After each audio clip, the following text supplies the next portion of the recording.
Have you ever felt invisible in your own family? Like no one really sees you or hears what you say? That was my life, not long ago. My son's wife told me I do not pay attention, as if I was just a shadow in their lives. But I heard every word, every quiet conversation, every hidden glance. What happened next changed everything. It was a journey of heartbreak, betrayal, and unexpected strength. It was about discovering that even when others doubt you, your voice matters, your feelings matter, and most of all, you matter. This is my story. It is not perfect.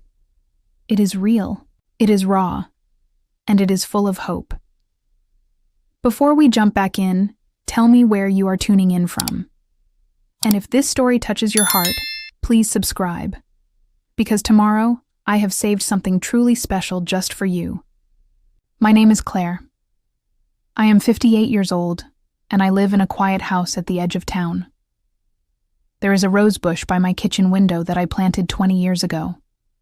Every spring, it blooms with a soft pink color that reminds me of my mother's old silk scarf. My days are slow and gentle. I wake up early, I feed my cat, and I make a pot of tea. Then, I sit by the window and watch the world move around me. My husband passed away 5 years ago. He was a kind man, the kind who never raised his voice. After he left, the house felt too quiet. But I learned how to fill the silence with music, with reading, and sometimes, just with my thoughts. My son, Michael, visits sometimes. He is married now. His wife's name is Nicole. They have a little boy named Jack. He is 5, with big brown eyes and a loud laugh. When they visit, the house feels full again. I bake cookies. I set the table with care. I even wear my nicest earrings, the ones Michael gave me for my birthday 2 years ago. Michael and I used to be close. When he was little, he would sit beside me and tell me all about his day. He would say, "Mom, guess what happened at school?" And I would listen to every word. I always tried to be a good mother. I worked hard. I stayed up late to sew costumes for his school plays. I packed his lunches with notes that said things like, "You are loved." I hoped he remembered those notes. Lately, though, things feel different. Nicole is polite, but she keeps a distance. She often checks her phone during dinner, and sometimes she glances at me like I am saying too much, or not enough.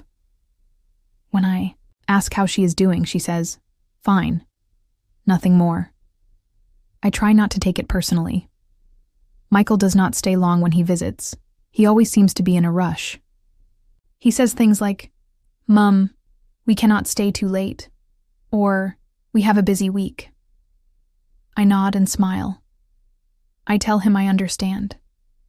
But inside, I feel a little tug of sadness. I miss when he had time. I miss when we laughed without checking the clock. Still, I am grateful.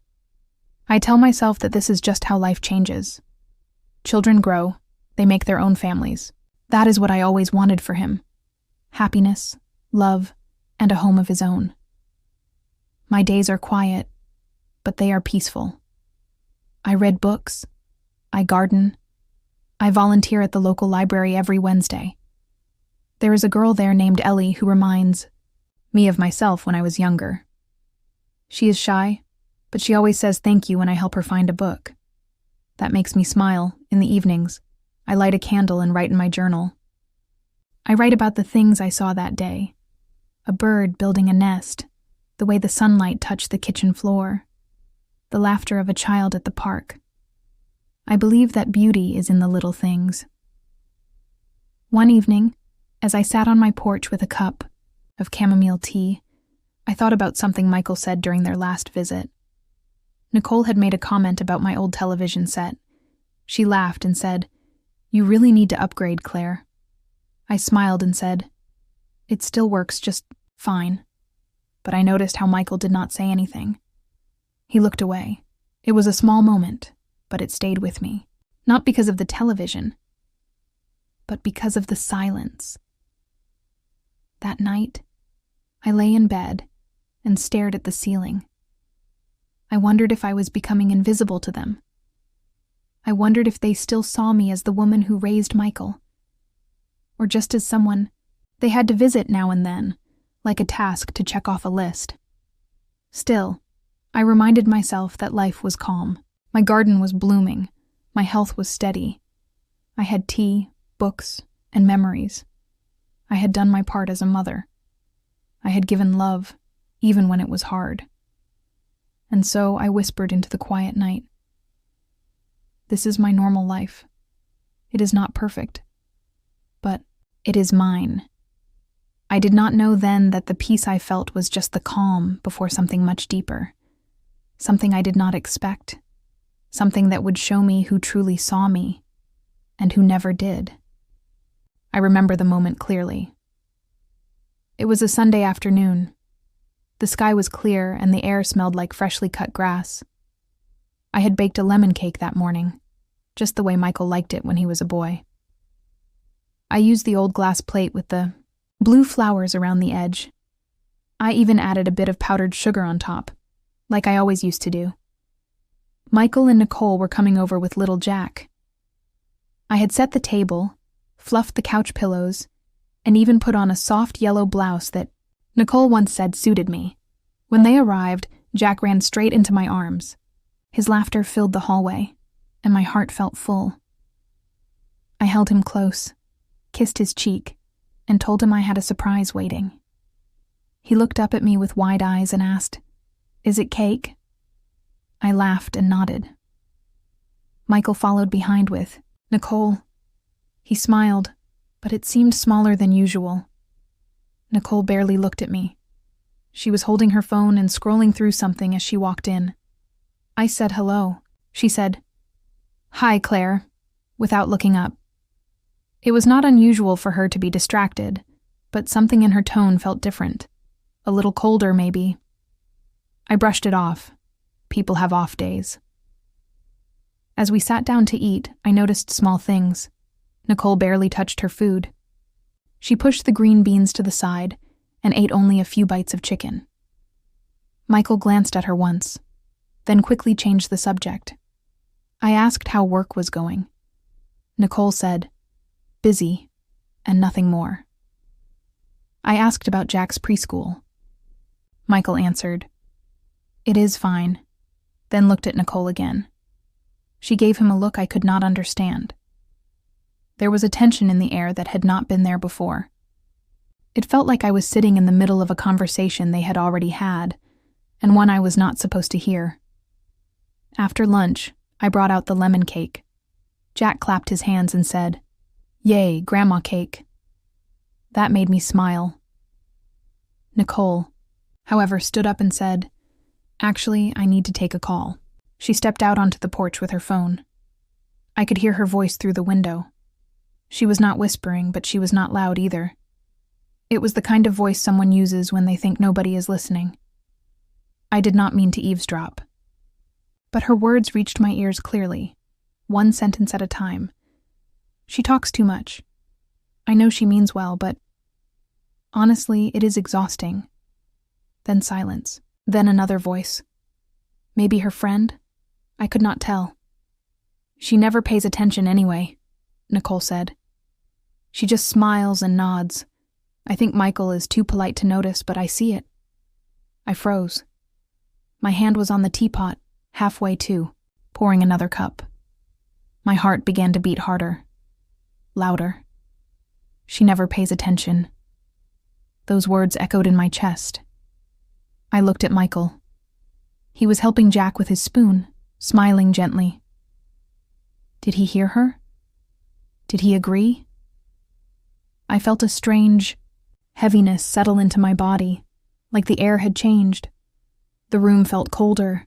The warm comfort from just a few moments ago had disappeared. Nicole came back in, smiling like nothing had happened. "Sorry, just a quick call," she said. I nodded.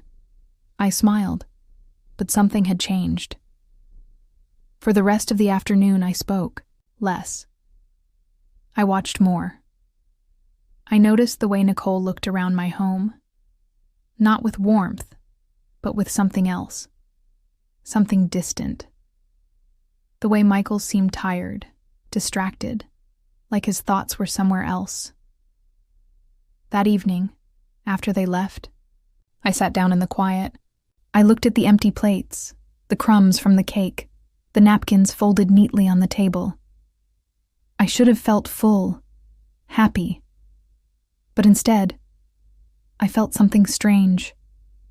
Something I could not explain. Something had shifted. And I could feel it, even if I did not understand it yet. The days after that Sunday visit moved slowly. I found myself thinking about Nicole's words over and over again. She never pays attention anyway. I tried to forget it, but those 6 words stayed in my mind like a shadow. Every time I sat down to read or sip my tea, I would hear them again. I would see her face. The calm way she had said them, like it was simply the truth, I began to question myself. Had I missed something? Had I not listened closely enough? Had I said the wrong things? I always tried to be careful. I always tried to be kind, but now I was not sure. One morning I stood in the kitchen holding a spoon, and I could not remember why. I stared at it for several seconds, feeling a fog around my thoughts. I placed it back on the counter and sat down at the table. I rested my hands in my lap and took a deep breath. Something was wrong. I had never doubted myself like this before. I had always felt confident in the small routines of my life, in the way I folded my laundry, brewed my tea, greeted the cashier at the market. I liked who I was. I liked my quiet life. But now I felt uncertain. Like maybe I had not been paying attention. Maybe I had missed signs. Maybe Nicole was right. I looked through old photos that afternoon. There were pictures of Michael as a child.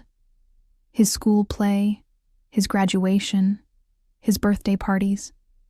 I saw myself in those pictures, smiling, present, holding his hand. I remembered each moment clearly. The smell of the frosting on his cake, the feel of the grass under the picnic blanket, the sound of his laughter. Had that all faded away without me noticing? I called Michael that evening. I told myself I was just checking in. He picked up quickly. "Hi, Mum," he said. His voice was warm, but also a little tired. We spoke for a few minutes. I asked how Jack was doing. He said Jack was fine, full of energy. I asked how work was. He said it was stressful, as usual. I told him I had been baking again, and that I had saved a few cookies for Jack. There was a pause. "That is nice, Mum. I'm sure he will like that." His words were kind, but they felt distant, like they were spoken from behind a wall. I wanted to ask him more. I wanted to ask, did Nicole mean what she said? Do you think I do not pay attention? But I could not say it. My voice would not let me. Instead, I said, "I just miss talking to you." He was quiet for a moment. "I know, Mum," he said. "Things have just been a lot lately." I nodded, even though he could not see me. After we hung up, I sat in the dark for a long time. I listened to the hum of the refrigerator. I looked out the window at the street lamp outside. A cat walked slowly across the road. Its shadow followed behind. I did not cry. I just sat there, feeling something inside me that I could not name. It was not anger. It was not sadness. It was something softer and more confusing. It was like the feeling you get when you walk into a room and forget why you are there. You know you had a reason, but it slips away before you can hold on to it. That was how I felt about my place in their lives. I knew I used to belong. I knew I used to be important. But now, I was not sure where I fit. I stood up, walked to the sink, and rinsed my teacup. I dried it with a towel that had sunflowers on it, a gift from Michael years ago. I placed it back on the shelf. Everything looked the same, but nothing felt the same. The next week, Nicole called me. It was unexpected. I had just finished folding the laundry and was about to start trimming the rosemary in the garden. The phone rang, and when I saw her name on the screen, I hesitated. Part of me wanted to let it ring, but I answered. "Hello, Nicole," I said, trying to keep my voice steady. "Hi, Claire," she said. "I hope I am not calling at a bad time." I said it was fine. I told her I was just at home. She paused, then said, "I wanted to ask if you would like to come over this Friday. We are having a small dinner, just a few friends and family. Nothing fancy." I stood still for a moment. Her voice was calm, polite, even warm in a way. There was no sign of the words I had overheard the week before. No sign of frustration or coldness. It was almost as if that conversation had never happened. I said yes. After I hung up, I stared at the wall for a long time. Something about the call left me feeling strange, but also hopeful. Maybe I had misunderstood her. Maybe she had been having a bad day when she said those things. We all say things we do not mean sometimes. Maybe I was being too sensitive. I wanted to believe that. I wanted to trust her. Friday came quickly. I dressed carefully. Not too formal, not too plain. I wore a navy cardigan with soft pearl buttons and a pair of silver earrings Michael had given me for my birthday years ago. I curled my hair a little and checked my reflection twice before leaving the house.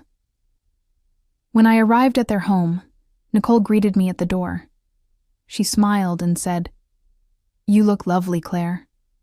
She took my coat and placed it gently on the rack. Inside, the house smelled of garlic and fresh bread. Jack came running and gave me a hug. His energy always lifted something in me. I held him close and kissed his forehead. The dining room was lit with warm lights. There were candles on the table. Nicole had arranged everything beautifully. She offered me a glass of wine and led me to the kitchen while she checked on the food. I watched her move around the kitchen. She seemed relaxed, at ease. "Dinner will be ready in a few minutes," she said. "Michael should be back soon. He ran out to grab more ice." I nodded. There was a small silence. Then she looked at me and said, "Thank you for coming, Claire. I know things have felt a little distant lately." Her words surprised me. I looked at her face. She looked sincere. "I am glad you invited me," I said slowly. She nodded. "I want us to be close. I know we are very different.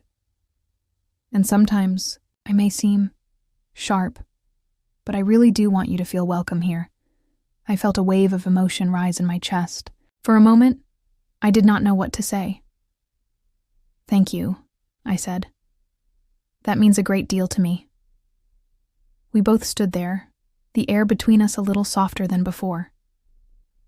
Dinner was lovely. The other guests were friendly, and the food was comforting. Roast chicken, mashed potatoes, roasted carrots with honey.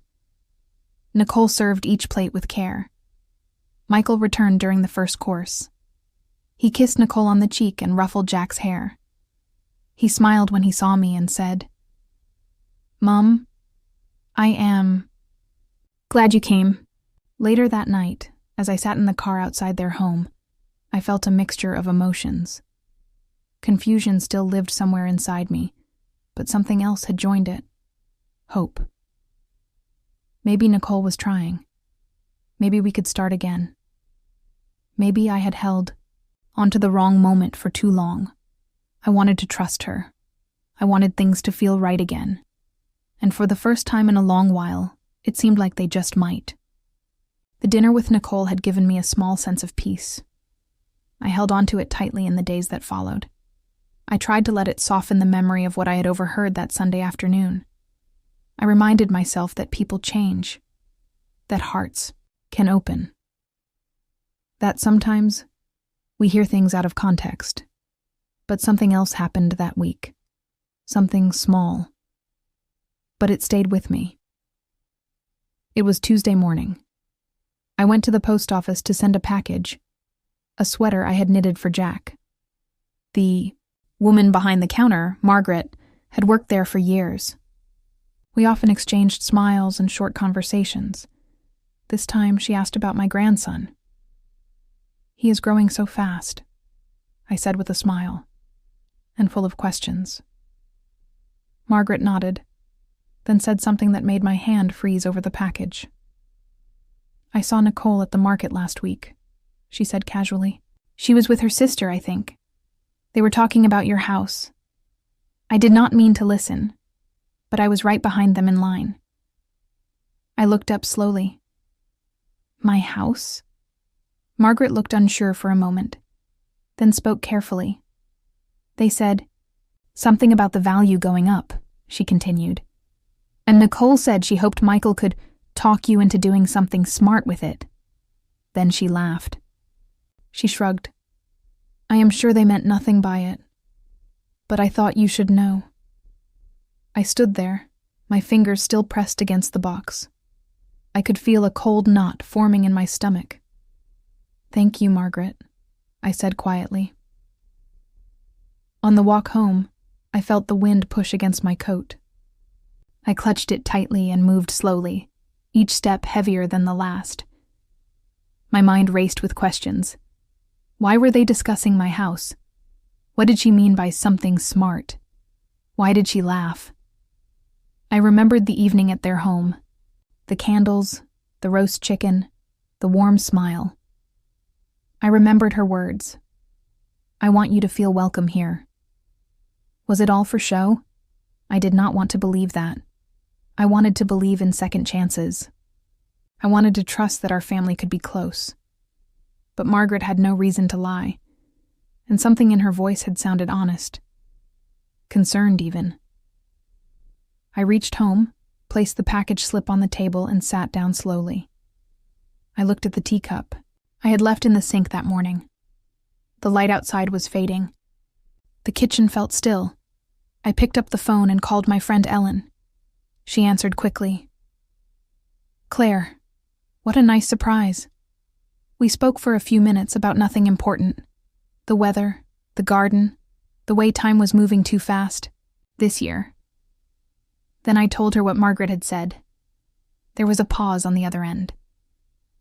"Claire," Ellen said softly, "I have always liked Nicole, but I think you need to be careful. You have a generous heart. That is a good thing.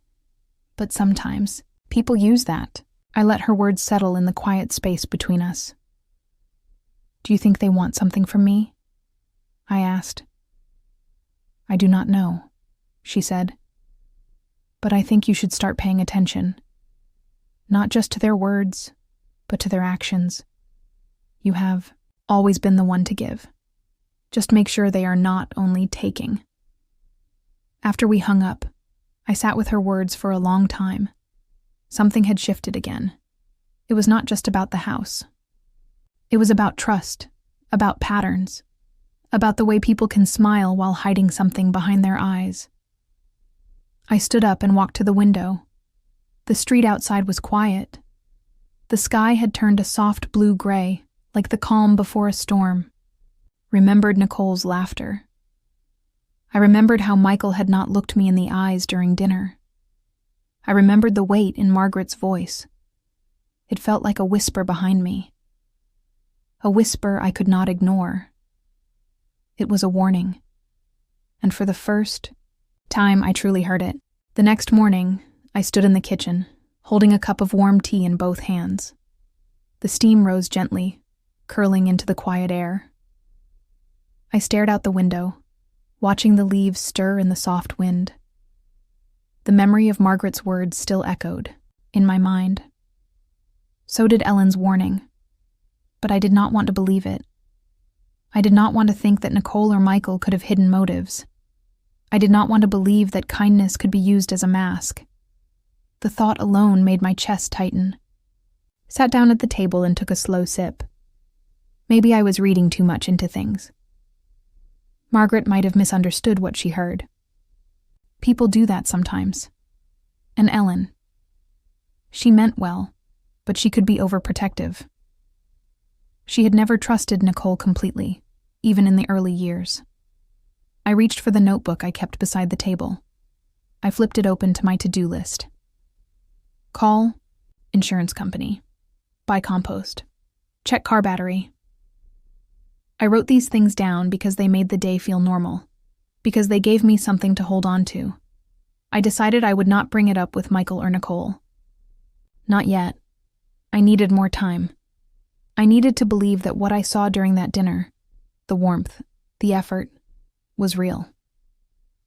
Later that afternoon, I received a message from Michael. Hey, Mum, are you free this weekend? Nicole and I would love to take you out for brunch. I stared at the screen for a moment before replying. Yes, that sounds lovely. As I pressed send, I told myself that this was proof. They cared.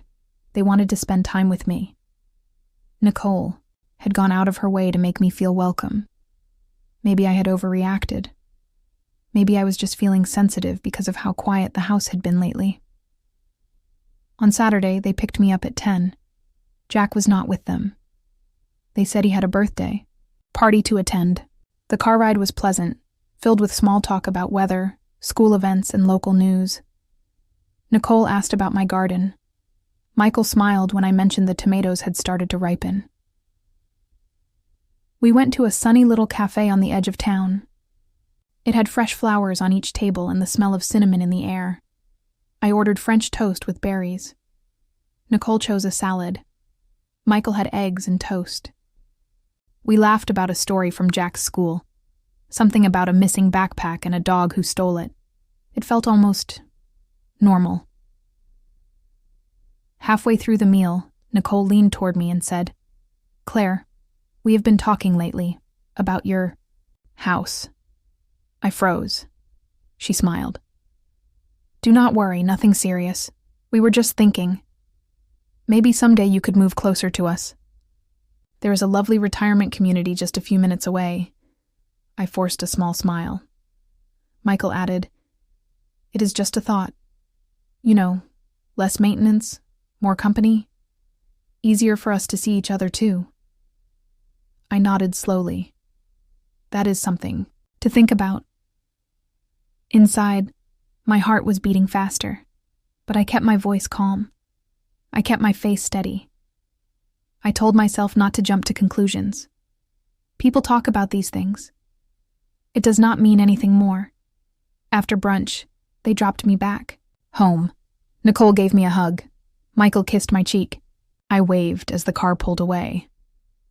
When I stepped inside, the silence hit me again. It was the kind of silence that fills a room when something is not quite right.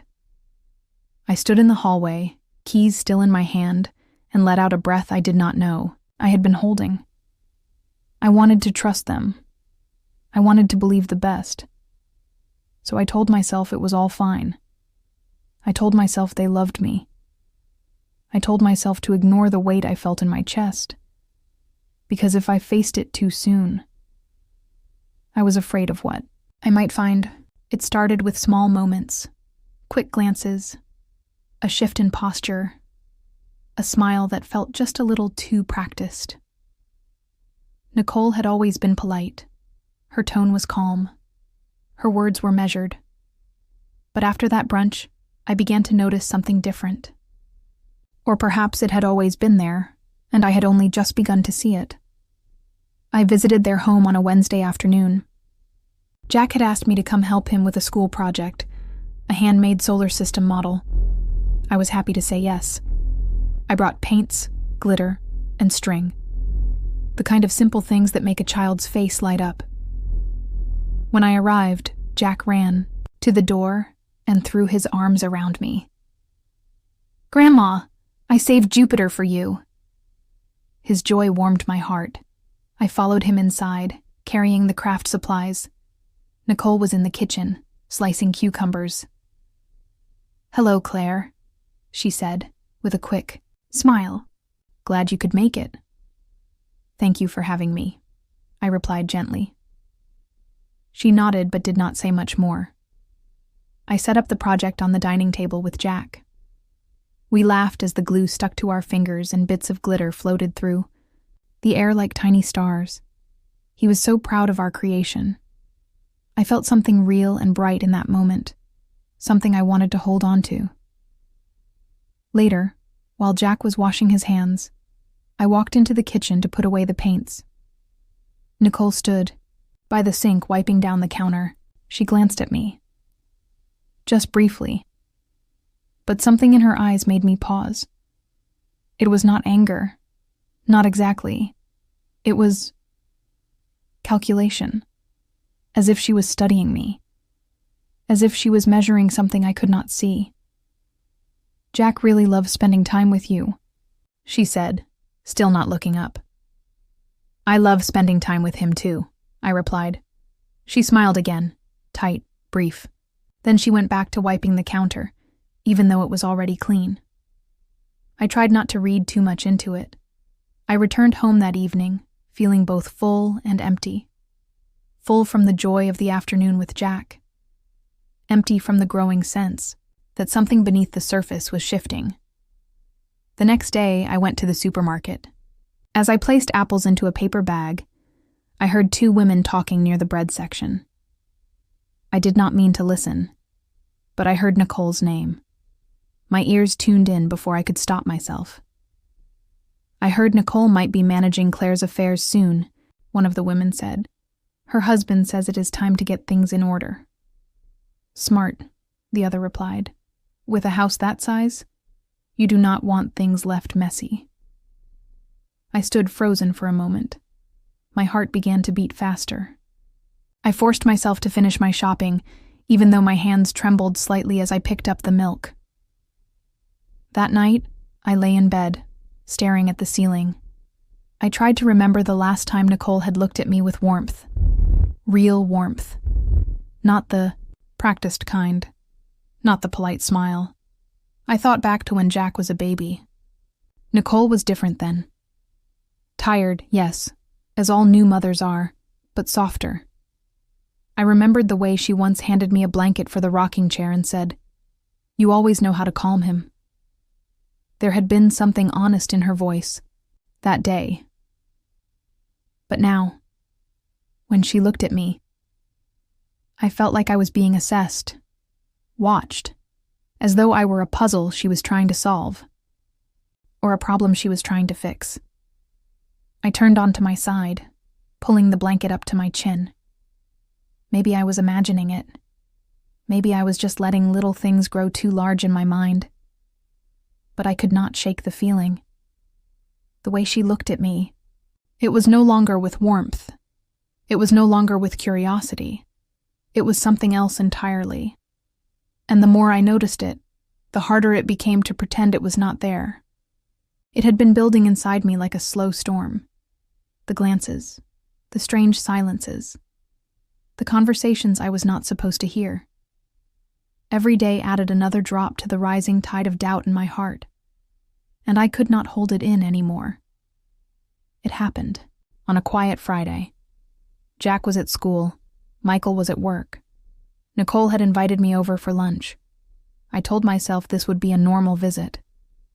We would sit in her sunny kitchen, eat something light, and talk about harmless things like recipes or weekend plans.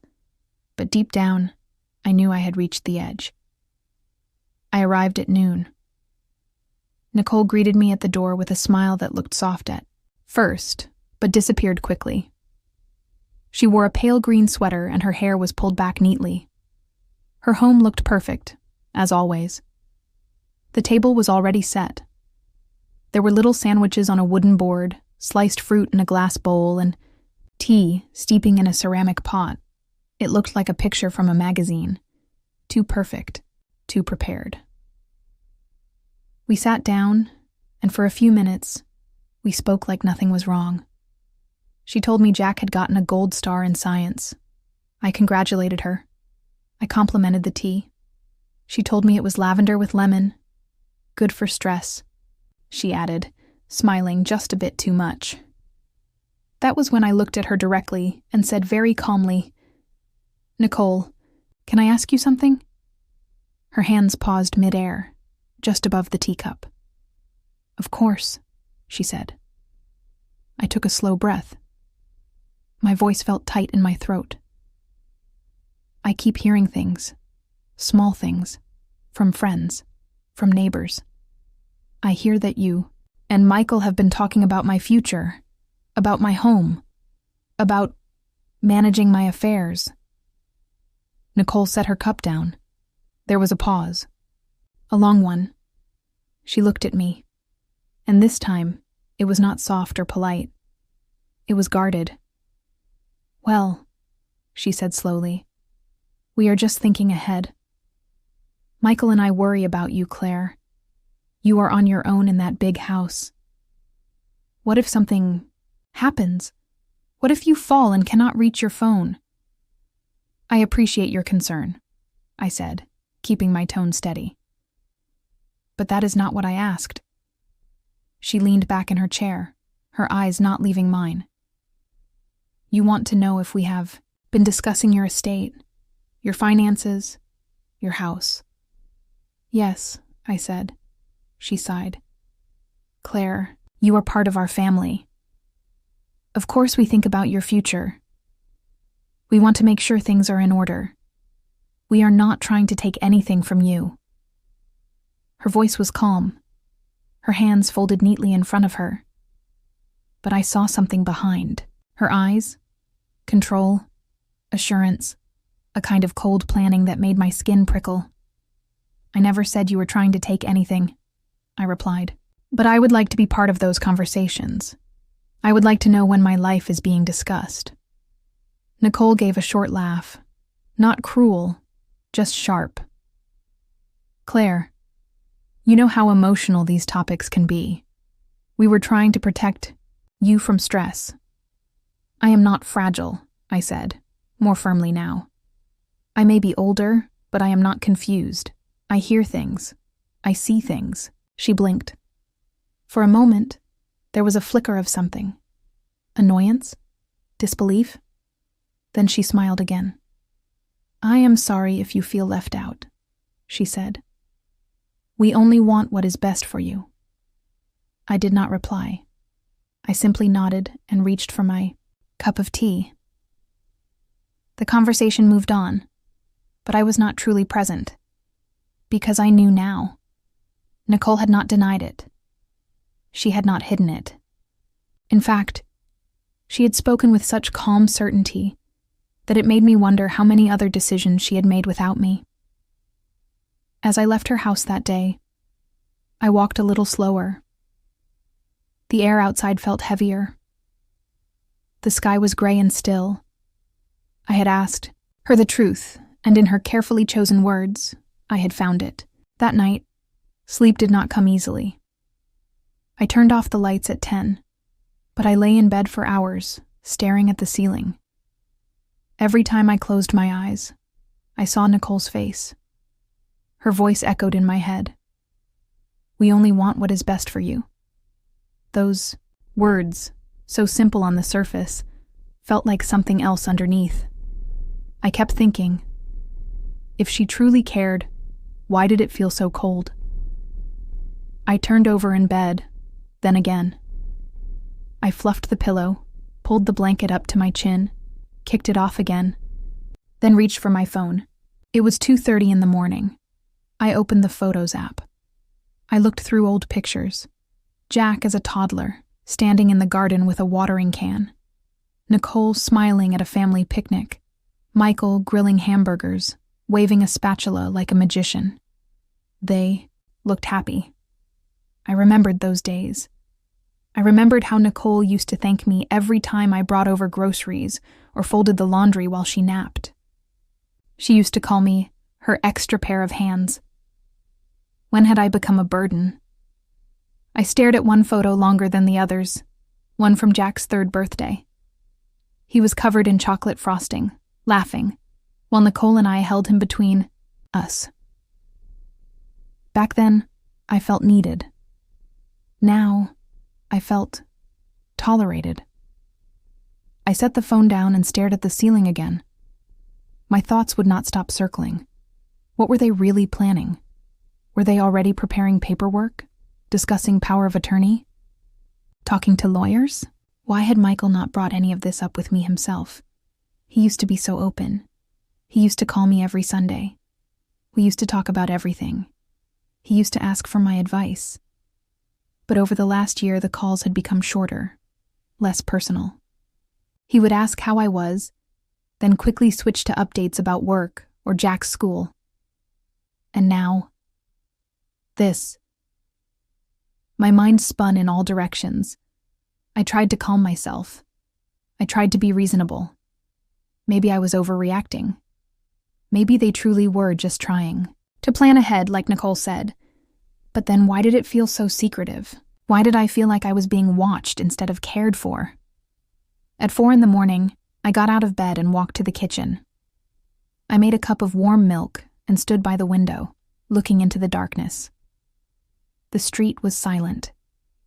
One porch light flickered in the distance. I remembered something my own mother once said. When people start treating you like a fragile thing, they are already writing you off. I never understood what she meant until now. It was not just the concern. It was the way Nicole looked at me, like she had already decided who I was. Someone fading. Someone no longer sharp. Someone who could not be trusted with her own decisions. And Michael? Was he truly part of this? Or was he just going along with what made his life easier? I wished I could talk to him. But how do you ask your own son if he sees you as weak? I went back to bed just before sunrise. I do not remember falling asleep, but I must have. Because when I woke up, the room was filled with morning light, and I had a strange ache in my chest. All day, I moved through the house like a ghost. I tried reading a book, but I kept reading the same page again and again. I tried baking, but I forgot the sugar. I checked the mailbox 3 times, even though I knew nothing important was coming. I sat in the living room, holding a cup of tea. Growing colder in my hands, I could not stop thinking, not just about what they had done, but about who I was becoming. Was I paranoid? Was I letting a few conversations unravel everything? Or was I finally seeing clearly? Either way, I knew one thing for certain. This was not just a passing feeling. Something had changed, and now I could not unsee it. Some pain arrives like a storm. Fast, loud, impossible to ignore. But some pain is quiet. It settles in your chest like dust. It does not scream. It does not demand. It just stays. That is the kind of pain I felt in the days after my talk with Nicole. I did not cry. I did not yell. I just moved slower, spoke softer, and carried something inside that I could not name. I began to notice how empty the house felt. I had lived alone for years, but now it felt different. Each room seemed too wide. The silence felt too sharp. I would walk into the kitchen and forget what I came for. I would start the kettle and walk away, only to find the water cold an hour later. The walls held memories. Photographs smiled at me from the hallway. My wedding day, Michael's first day of school, Jack holding a balloon bigger than his head. These were my treasures. But even they felt distant now. It was not that I had been forgotten. It was that I had been quietly moved aside. That was what hurt the most. Not the fear of losing something, not the worry about growing old, but the feeling that they had already made space for my absence. I stood by the window one evening, watching the rain. It slid down the glass in slow, steady lines. The sky was gray, and the air felt cold even inside the house. I wrapped a shawl around my shoulders and held a mug of tea close to my chest. In moments like that, I remembered things I had not thought of in years. I remembered holding Michael after his first heartbreak. He was 17. His girlfriend had broken up with him the day before prom.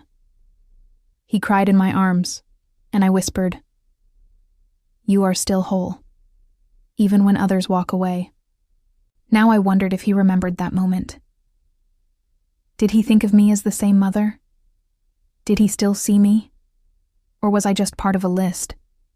Things to manage, things to arrange, things to move out of the way? That night, I did cry. Not loudly, not desperately. Just small tears that slid down my face without force. I sat in the armchair, holding my knees to my chest, and let the quiet pain move through me. It was not only about Nicole or Michael. It was about time, about how quietly life shifts, about how you can love people so deeply and still feel invisible to them. The next day, I received a card from Jack. He had drawn a tree and a sun, and something that looked like a cat, though it might have been a dragon. Inside, he had written in his best little handwriting, "I love you, Grandma. You are my best tree." I laughed, and then I cried again. Because even if he did not understand everything, Jack still saw me, not as someone fading, not as a problem to solve, just as someone he loved. That card sat on my table all day. I kept glancing at it, and each time it reminded me that I was still here. I was still needed. I still mattered. But the pain did not go away. It stayed, quiet and heavy. I took slow walks around the garden.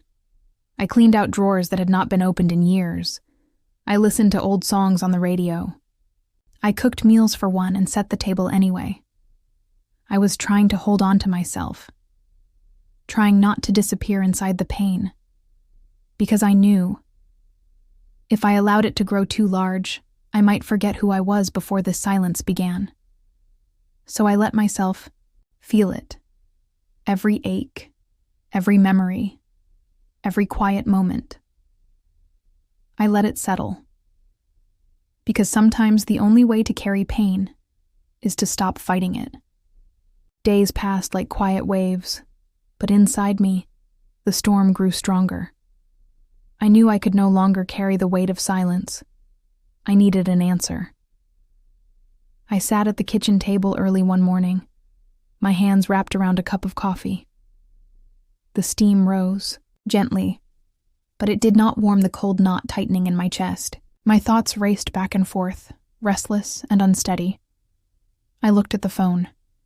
Should I call Michael or Nicole? Could I face them both? No. I needed to speak to Michael first. He was my son, the man who should be honest with me, the man I had, raised with love, patience, and hope. I called him. He answered after the second ring. His voice sounded tired. "Good morning, Mom," he said. "Michael, I need to talk to you," I said. "Please, can we meet?" There was a long pause. "Okay," he replied quietly. "Come to the cafe near your house. I will be there in 30 minutes." I dressed slowly, my heart pounding.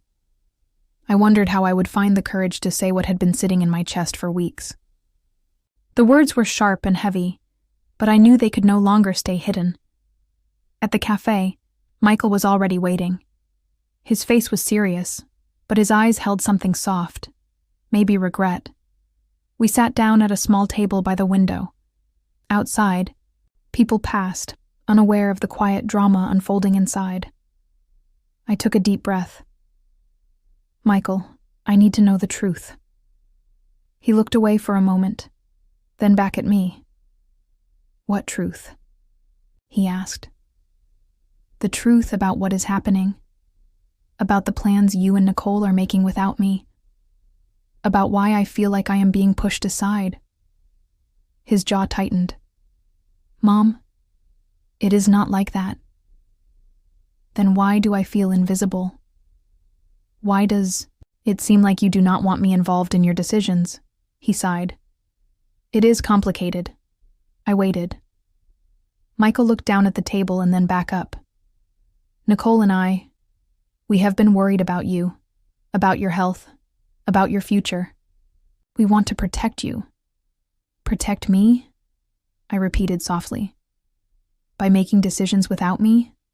By treating me like I am weak? He looked uncomfortable. It is not easy to explain, I pressed gently. I need to understand, Michael. I need you to be honest with me. Please. He swallowed hard. Mom, I am sorry. We thought we were doing the right thing, but I see now that we should have included you. I should have talked to you more. Tears pricked my eyes. Thank you for saying that. He reached across the table and took my hand. You are still my mother, and I still need you. Those words touched me, but the questions inside me did not disappear. Michael, will you promise me something? Anything. Please do not make decisions about me without me. Please let me have a say in my own life. He nodded. I promise. We sat quietly for a moment, holding hands across the table. Outside, the sun was beginning to shine. The day felt lighter. I realized something important. Sometimes the answers we need come from courage, from speaking up even when we are afraid. And sometimes, the hardest conversations bring the most healing. As I left the cafe, I felt a small shift inside me. The heavy silence was breaking. But I also knew the journey was not over. There would be more questions, more challenges, more moments when I would have to be strong.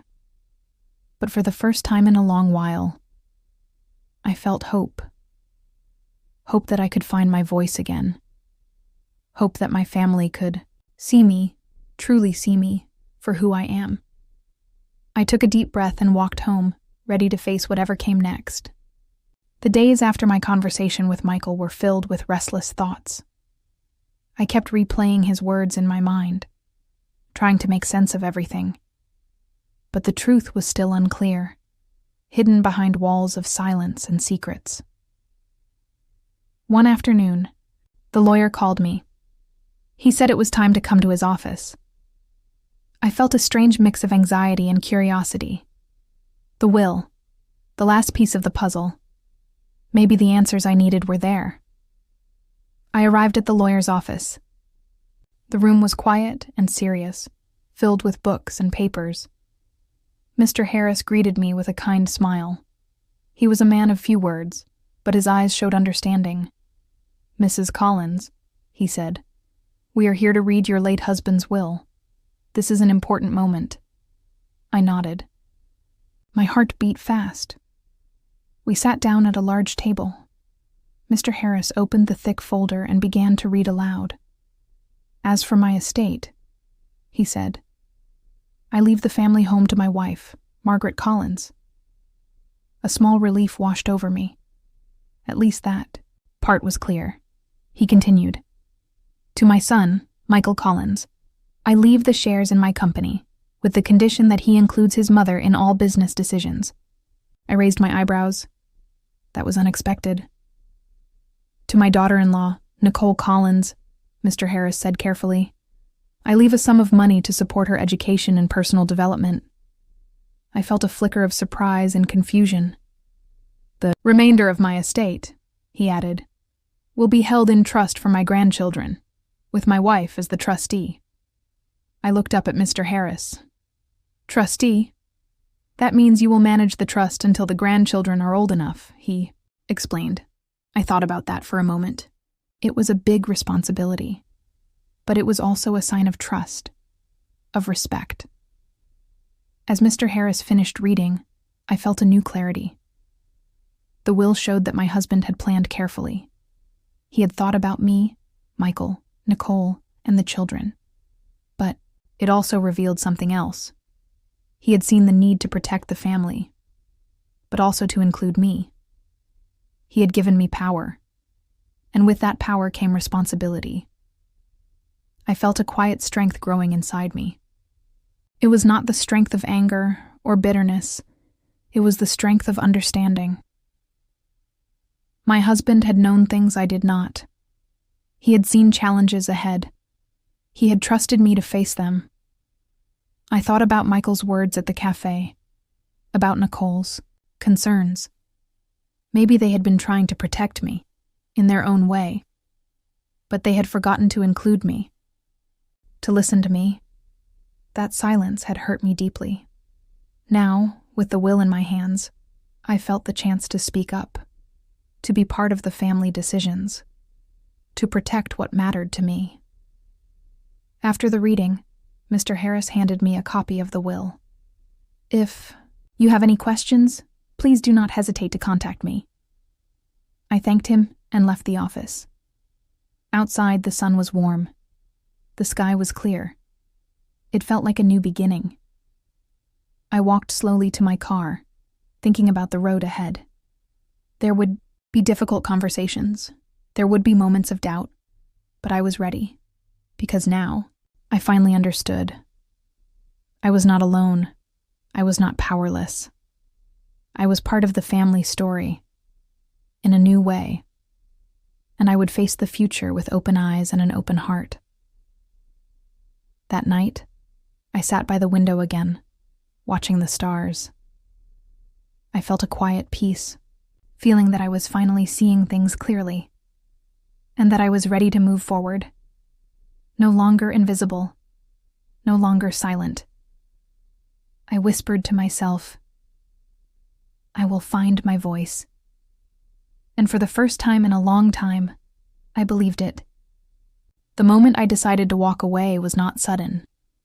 It was a quiet choice, made after many long nights of thinking and tears. I knew that stepping back was not giving up. It was protecting myself. After the meeting with the lawyer, I felt different. Stronger, but also more aware of how fragile my heart was. I needed space, time to breathe, time to heal. Michael called the next day. His voice was full of questions and hesitation. "Mom, are you okay? Can we talk?" I wanted to say yes, but I also needed to say no. "I need some time, Michael," I told him gently. "Some space to think." He sighed deeply. "I understand." I hung up the phone and sat down. The silence in the house felt heavy but necessary. It was a reminder that I was on my own path now. I packed a small bag and left for my sister's home. I needed the comfort of someone who understood me without judgment. Someone who would listen. My sister welcomed me with open arms. Her quiet presence was a balm to my weary soul. We talked late into the night. I shared my fears, my hopes, and the ache inside me. She did not interrupt or try to fix things. She just listened. In those days away, I learned something important. Walking away does not always mean leaving forever. Sometimes it means stepping back to see clearly. I thought about my marriage, my family, and my own life. How much had I given? How much had I lost? And how much was still possible? I realized that walking away was also about saying yes to myself. Yes to healing. Yes to growth. Yes to love. But on my own terms. When I returned home, things had not changed much. Michael and Nicole were careful around me. There was an unspoken tension, but I felt different. I was not waiting for their approval. I was waiting for my own time. I spent the days reading, writing, and reflecting. I took long walks in the park. The fresh air filled my lungs and cleared my mind. Each step was a small victory. One afternoon, I found myself standing by the lake, watching the water ripple gently. I thought about all the pain and confusion, and then about the hope and strength. I whispered to myself, "I will not be broken." That moment was a turning point. I knew that walking away was not the end. It was the beginning of something new. Michael called again, asking to meet.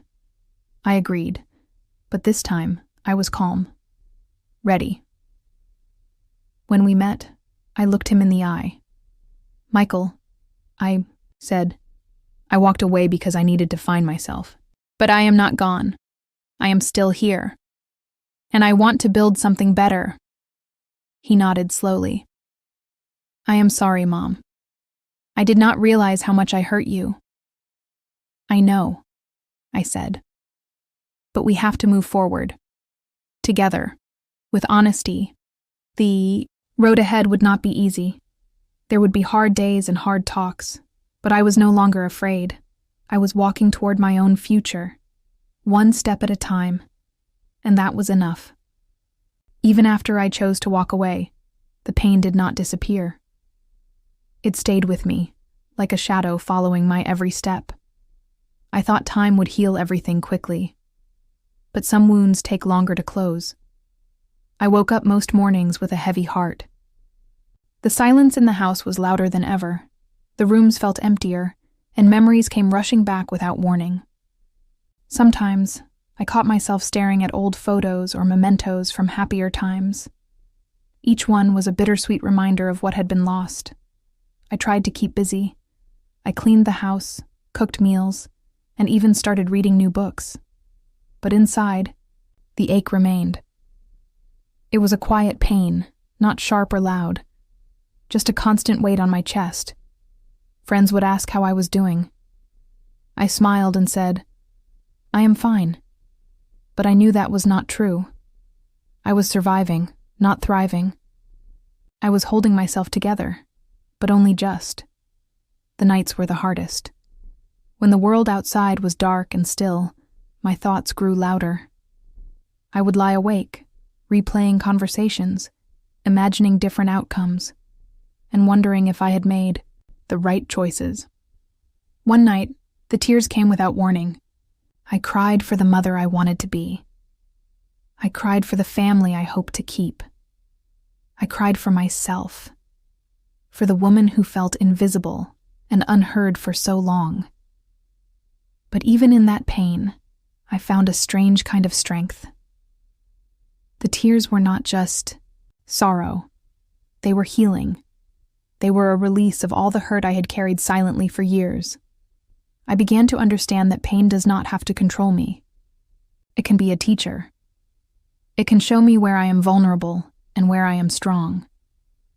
Slowly, I started to face my feelings instead of hiding from them. I allowed myself to grieve, to feel sadness and anger, to acknowledge the betrayal and disappointment. At the same time, I reminded myself that I was more than my pain. I was still whole, still worthy of love and respect. I reached out to a counselor. Talking to someone who listened without judgment was a new experience. It was difficult to open up, but it helped me see things more clearly. I learned ways to cope with the pain and begin the work of healing. During one session, I realized how much I had given away my power. How often I had put others' needs before my own. How long I had stayed silent when I should have spoken up. That moment was painful, but important. It showed me the path forward. Outside, the seasons changed. The cold winter gave way to soft spring days. The world around me was growing and renewing itself. I wanted to do the same. I started small. I planted flowers in my garden. Each seed was a promise of new life, new hope. I cared for them patiently, watching for signs of growth. With time, I began to feel a shift inside me. The pain was still there, but it was less sharp. It softened, like the colors of dawn. I knew that healing was not a straight line. Some days were better, others worse. But each day I chose to keep going. I reminded myself that pain was a part of my story, but it did not have to be the whole story. One afternoon, I sat in my favorite chair with a cup of tea. I thought about the journey so far, about the moments of sadness and strength, about the love I still held for my family, even when it hurt. I whispered, "This pain will stay for a while, but I will not let it break me." That night, I slept, better than I had in weeks. The pain was still with me, but so was hope, and that was enough to keep moving forward. Sometimes the past feels like a warm, bright light shining behind me. It is a place I want to return to, even if only in my thoughts. I miss the past more than I can say. The moments before everything changed, before the pain, before the betrayal. I remember those days clearly. They were full of laughter and hope. Family dinners where we all sat around the table, sharing stories and smiles. Quiet evenings watching movies together. The simple joy of being close. My son Michael was different then. More open, more loving. His wife Nicole was kind and welcoming. I felt like we were one big family, connected by trust and respect. I miss the way the house smelled during those times. Fresh baked bread, brewed coffee, and the scent of flowers from the garden. The sounds of the clock ticking on the wall and soft music playing in the background. Most of all, I miss feeling safe. Now when I look around, I see the same walls but a different energy. The silence is heavier. The smiles are forced. The love feels distant. I do not blame the past for everything. Life changes. People change. But that does not stop the ache inside me. At times, I find myself lost in old photo albums, pictures of birthdays, holidays, and vacations, faces full of joy frozen in time. I trace the smiles with my fingers, wishing I could go back. I miss my late husband, too. He was my rock, my partner, my friend. We built this family together. Losing him was the first deep wound, and losing the closeness of my son feels like another. The past feels like a storybook I want to read again. A book with happy chapters that I can hold on to when the present feels hard. But I also know that holding on too tightly can hurt. It can stop me from moving forward. It can trap me in memories, instead of letting me grow. Still, the past calls to me like a gentle song, a reminder of who I was and who I want to be again. Some nights I dream of those days. I wake up feeling both comforted and sad. Comforted because the memories are real and beautiful. Sad because they are gone. I talked to my sister about it once. I miss the past, I said quietly. But I do not want to live there. She nodded. The past is part of you, but it is not all of you. You are here now. Those words helped me. They reminded me that I can carry the past with me without being trapped by it. I started to find ways to bring pieces of the past into the present. I cooked my late husband's favorite recipes. I played the music we used to love. I kept the garden blooming with the same flowers he planted. These small acts gave me comfort. They connected me to the good times while also grounding me in today. I also made peace with the fact that some things change, and that is okay. Families evolve. Relationships shift. People grow apart and sometimes come back together. Missing the past does not mean I hate the present. It means I am human. It means I love deeply. I am learning to carry both the past and the present with grace. To remember with kindness and hope. To feel the loss but also the possibility. One afternoon, I found an old letter from my late husband, tucked away in a drawer. His handwriting was neat and familiar. I read it slowly, feeling tears on my cheeks. He wrote about love, faith, and strength. He told me to be brave and to never lose sight of myself. I held that letter close, feeling his presence. It was a gift from the past, a reminder that I am not alone. The past will always be part of my story, but it will not stop me from writing new chapters. I miss the past. Yes, I do. But I also believe in the future, in healing, in hope. And that gives me the courage to keep moving forward. There is a special kind of comfort in talking to a friend, someone who listens without judgment, who holds your heart gently in their hands. I had not realized how much I needed that until I reached out. One afternoon, I called my old friend Susan. We had known each other for more than 20 years. She was the kind of person who made you feel seen and understood. I told her I needed to talk, and she said, "I am here. Tell me everything." At first, I struggled to find the words. My feelings were tangled and raw. I spoke slowly, pausing often, as if my heart needed time to catch up with my thoughts. Susan listened quietly. She did not interrupt or offer quick solutions. Instead, she nodded and asked gentle questions that helped me explore my emotions. "I feel lost," I said, "like I am standing in the middle of a storm, and I do not know which way to go." Susan's voice was soft but steady. "Storms come and go, but you are stronger than you think. You will find your way." Her words were a balm to my soul. For the first time in a long while, I felt a flicker of hope. We talked about the pain I had been carrying, the betrayal, the silence, the loneliness. Sharing these feelings made them less heavy. It was as if the burden was shared between us. Now, Susan reminded me that I was not alone. She told me stories of her own struggles, times when she felt broken, but learned to heal. Hearing her vulnerability made me feel brave enough to face my own. She said, "Healing is not a straight road.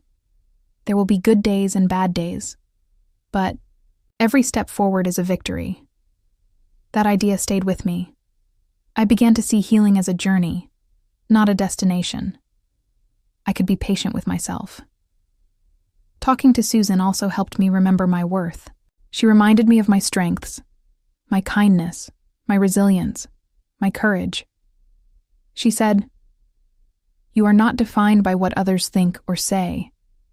You are defined by how you treat yourself." I realized how often I had been hard on myself, how I had blamed myself for things beyond my control.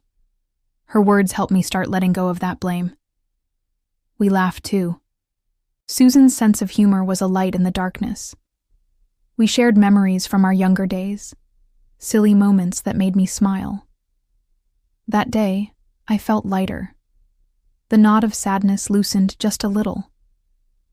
After our call, I decided to reach out to other friends. I did not want to carry the pain alone anymore. I wanted to build a support network, people I could trust and lean on. Each conversation reminded me that I was loved, that I mattered.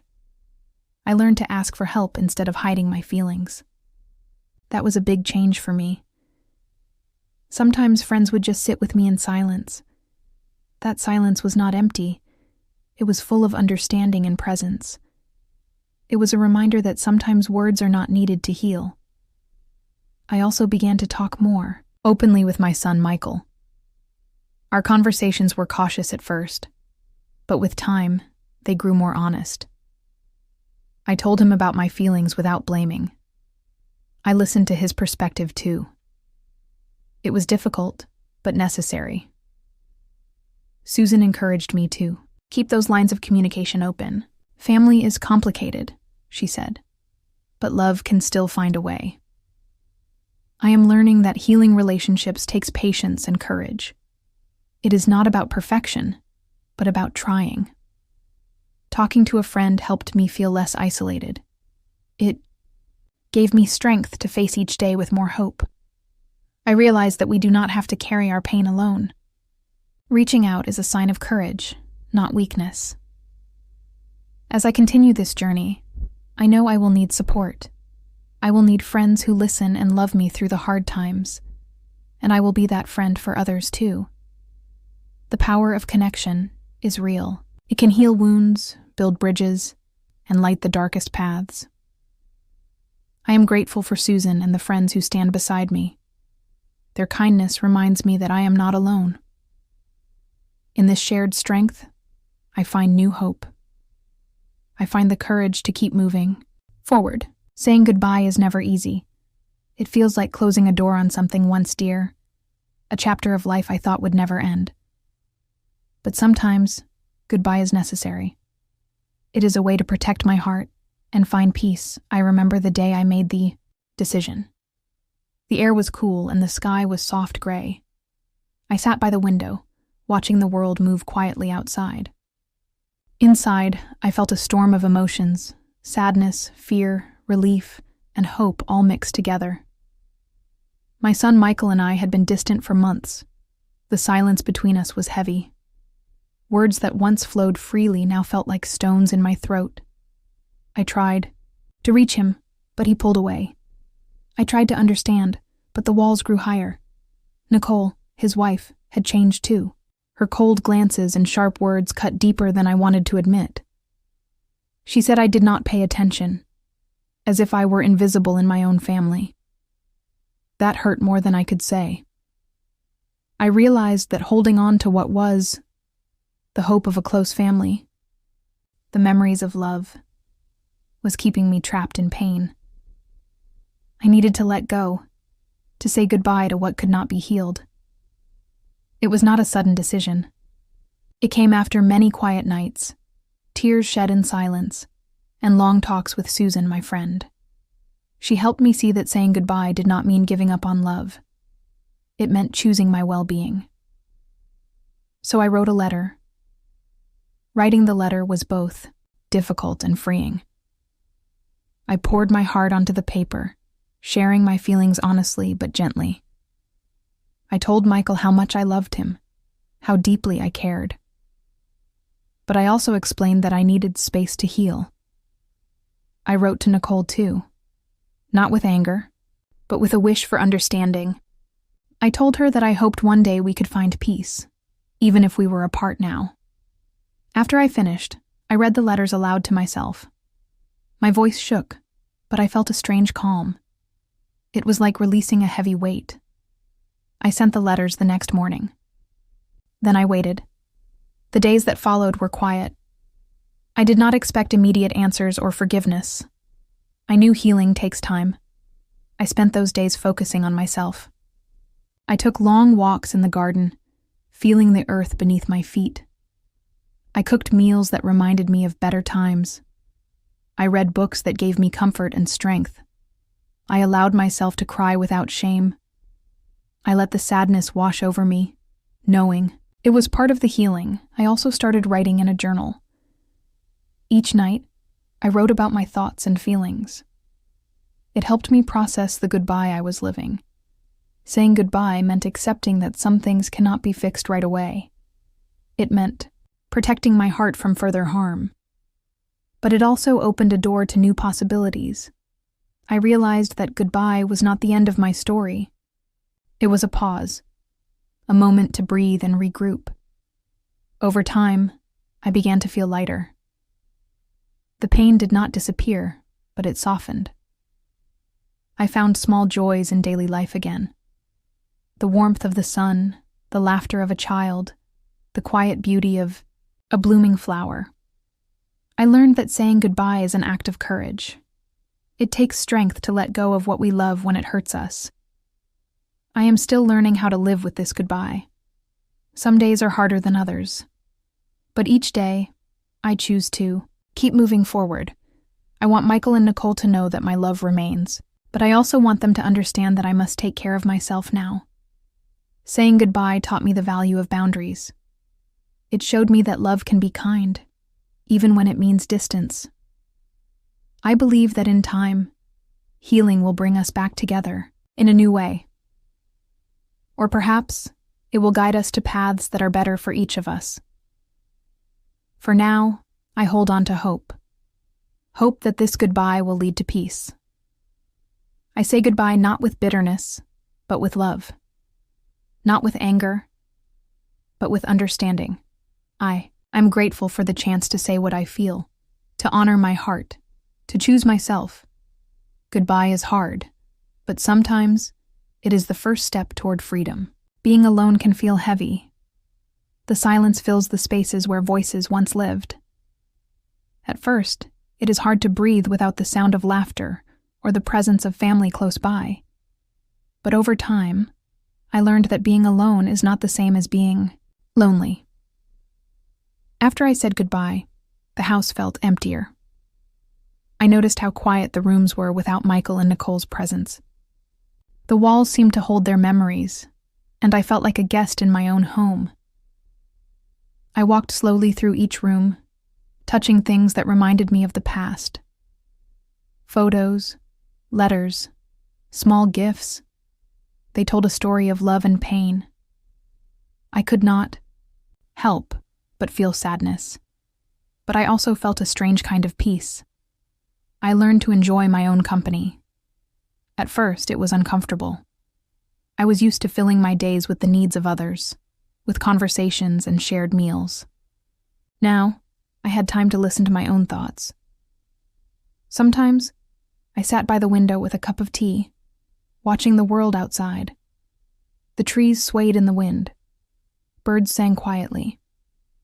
Life went on, even without me in the center of it.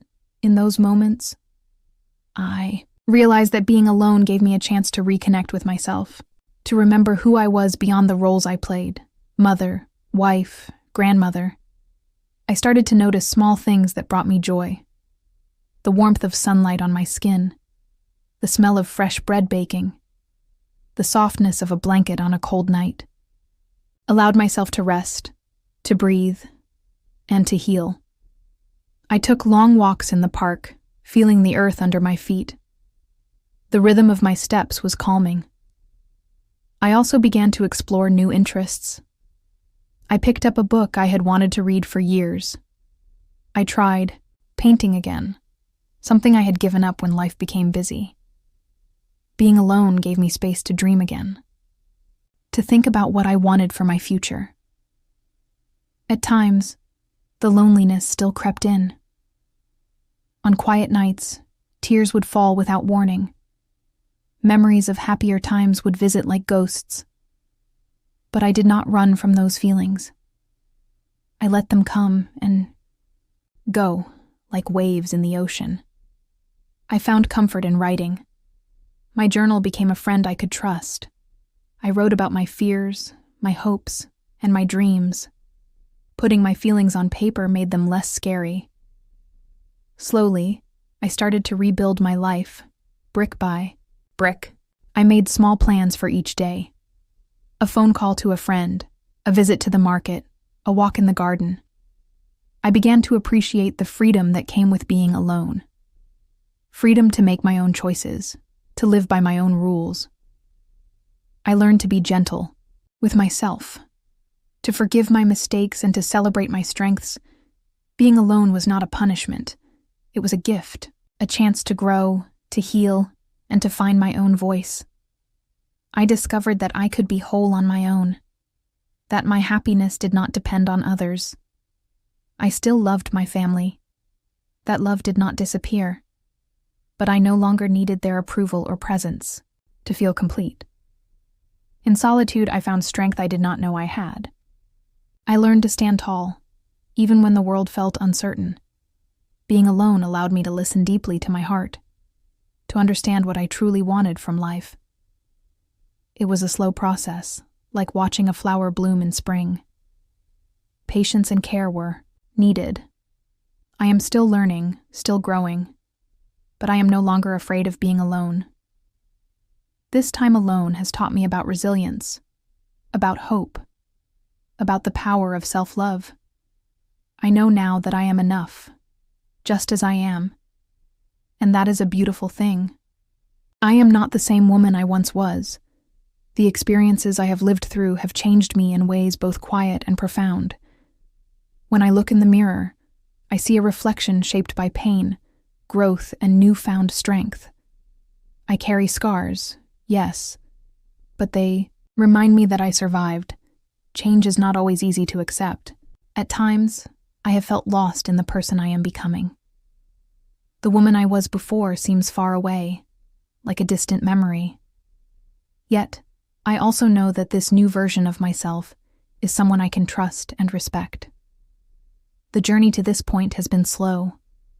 It has required patience and courage. I have faced my fears and doubts, and I have learned to listen to my own voice above the noise of others' expectations. I see now that the struggles I faced were not just obstacles, but teachers. They showed me the limits of my endurance and the depth of my heart. They revealed my capacity to forgive, not only others, but also myself. I have become more aware of my feelings. I understand my sadness and anger without letting them control me. I allow myself to feel, but I do not let pain define me. I have learned to set boundaries, to say no when something does not feel right. This was difficult at first, but it has become a source of power. Protecting my peace is no longer selfish. It is necessary. I am learning to trust again, but this time it is different. I trust myself first. I trust my instincts, my choices, and my worth. This trust is the foundation for all other relationships. I have become more patient with others. I see their struggles and fears more clearly. I try to respond with kindness, rather than judgment. This change has opened doors to deeper connections. I also understand the importance of forgiveness. Forgiving those who hurt me has been a long and painful process. It does not mean forgetting or excusing what happened. It means releasing the hold that pain had over my life. Through forgiveness, I have found freedom. I have stopped carrying the heavy burden of anger and resentment. This freedom feels like fresh air after a long storm. I am more compassionate toward myself. I accept my mistakes and imperfections. I see them as part of my humanity, not reasons for shame. I have discovered new strengths within me. Strength to stand alone, strength to speak my truth, strength to choose joy despite difficulties. I notice that I smile more often now. Not because everything is perfect, but because I appreciate the beauty in small moments. I am more aware of my needs. I care for my body and mind with gentleness. I allow myself rest and pleasure without guilt. I have found comfort in solitude. Being alone no longer feels like emptiness, but a time to recharge and reflect. I have grown more grateful. Gratitude has become a daily practice that shifts my focus from loss to abundance. I see my future with hope. I am excited by the possibilities that lie ahead.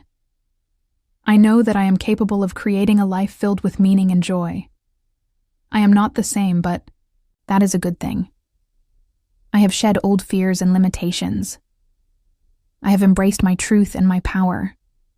I am proud of how far I have come. Each step, no matter how small, has brought me closer to the woman I want to be. I look forward to the days when I can share this strength with others, to help those who feel lost or broken to find their way back to themselves. My journey is not over. There will be challenges ahead, but I face them with confidence and grace. I know who I am now. I am a woman who has been tested by life and has chosen to rise. I carry my past with respect, but I do not let it hold me back. I embrace the present with open arms, and I welcome the future with an open heart. I am not the same, and I am grateful for the woman I have become. Sometimes hope arrives quietly. It does not come with a trumpet or a fanfare. Instead, it sneaks in like a small light in a dark room. That light is fragile and easy to miss. But once you see it, you know it is there to guide you. For many weeks, I lived in a kind of shadow. The pain and loneliness felt like a heavy fog around me. Every day was a struggle to find meaning or joy. I wondered if things would ever change. Then, one afternoon, something simple happened. I was sitting in the garden, watching the sky turn soft pink and orange as the sun began to set. The air was cool and fresh. A gentle breeze rustled the leaves. A small bird landed nearby, singing a sweet, clear song. I stopped to listen. The melody was soft, but full of life. In that moment, I felt a spark inside me, a small light. It was not a sudden, overwhelming feeling. It was quiet and tender. But it was enough to remind me that life continues, even after darkness. That evening, I began to notice other small lights. A kind word from a neighbor. a phone call from an old friend, the smile of a child playing outside. These little moments started to add up. They built a gentle glow around my heart. I realized that hope is not always a grand event. It is often made of small, simple pieces that come together slowly, like stars forming constellations in the night sky. This small light gave me strength. It reminded me that I could keep moving forward, one step at a time. I began to plan little things that brought me happiness. A walk in the park, a cup of coffee at my favorite cafe, listening to music that made me smile. Each day, I tried to find something to appreciate. Even on difficult days, I looked for a small light to hold on to. This new awareness changed how I saw my life. Instead of focusing on what I had lost, I started to see what remained, what could still grow. I learned that hope does not erase pain. It does not mean forgetting or pretending everything is perfect. It means choosing to believe that good things can happen again. That belief is powerful. It can heal wounds and open hearts. I began to feel lighter, as if a weight was lifting from my shoulders. The small light inside me grew a little brighter. Each day, I still had moments of doubt and sadness. That is natural. But I no longer felt trapped in those feelings. I understood that hope and pain can live together. One does not cancel out the other. They are part of the same human experience. This small light also helped me see people differently. I became more open to kindness and connection. I reached out to friends and family more often. I accepted invitations to social events, even when I felt shy or unsure. Each time I stepped outside my comfort zone, the light inside me grew stronger. I also found new ways to express myself. I wrote poetry and journaled my thoughts. I tried painting again, letting colors flow freely. These creative acts became a source of joy and healing. They helped me connect with my inner self. Through this process, I realized that hope is a choice. It is something we can nurture, even in hard times. It does not always come easily. Sometimes we must search for it in the smallest places. But once we find it, that small light can lead us out of darkness. I hold on to this light now. It reminds me of my strength and resilience. It encourages me to keep growing and dreaming. I know that the road ahead will have challenges, but I also know I have the power to face them. Because hope, even in small doses, can change everything.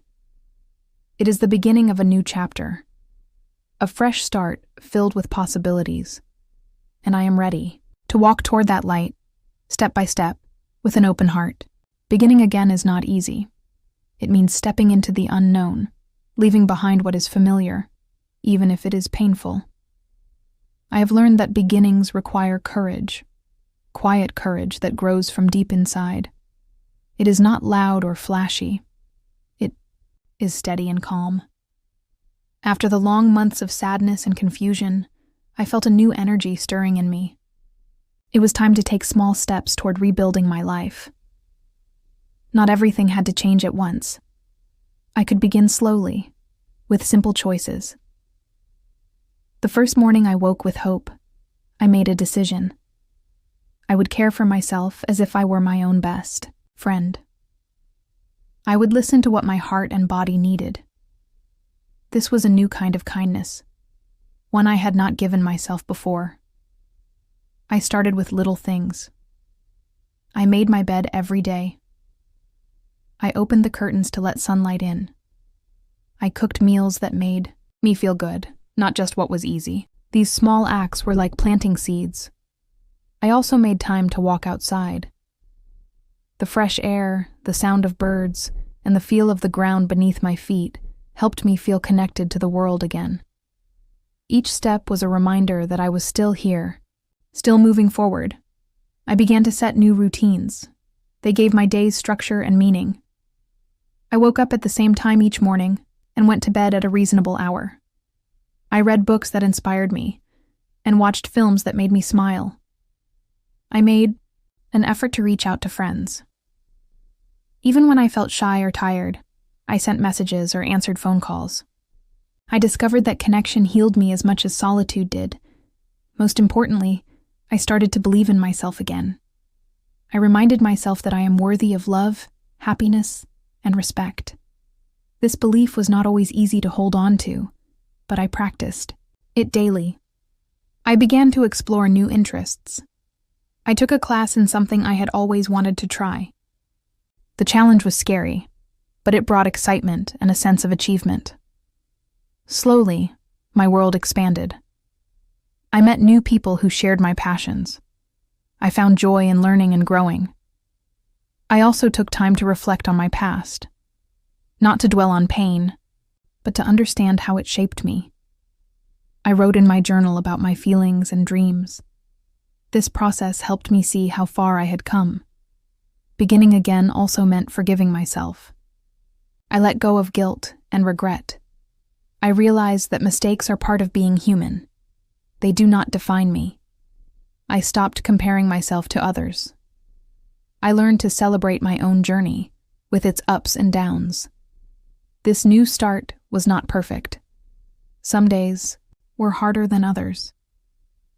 Sometimes, old fears crept back, but I met those moments with patience and self-compassion. I learned to ask for help when I needed it. I reached out to people I trusted and shared my feelings. This openness made me stronger. Also discovered the power of gratitude. Each night, I thought of 3 things I was thankful for. This simple habit shifted my focus from what was missing to what was present. With time, I noticed changes in how I felt. I was calmer, more hopeful, and more alive. I began to dream again. I thought about goals and possibilities for the future. I imagined a life filled with purpose and joy. Starting over gave me a fresh perspective. I realized that endings are often beginnings in disguise.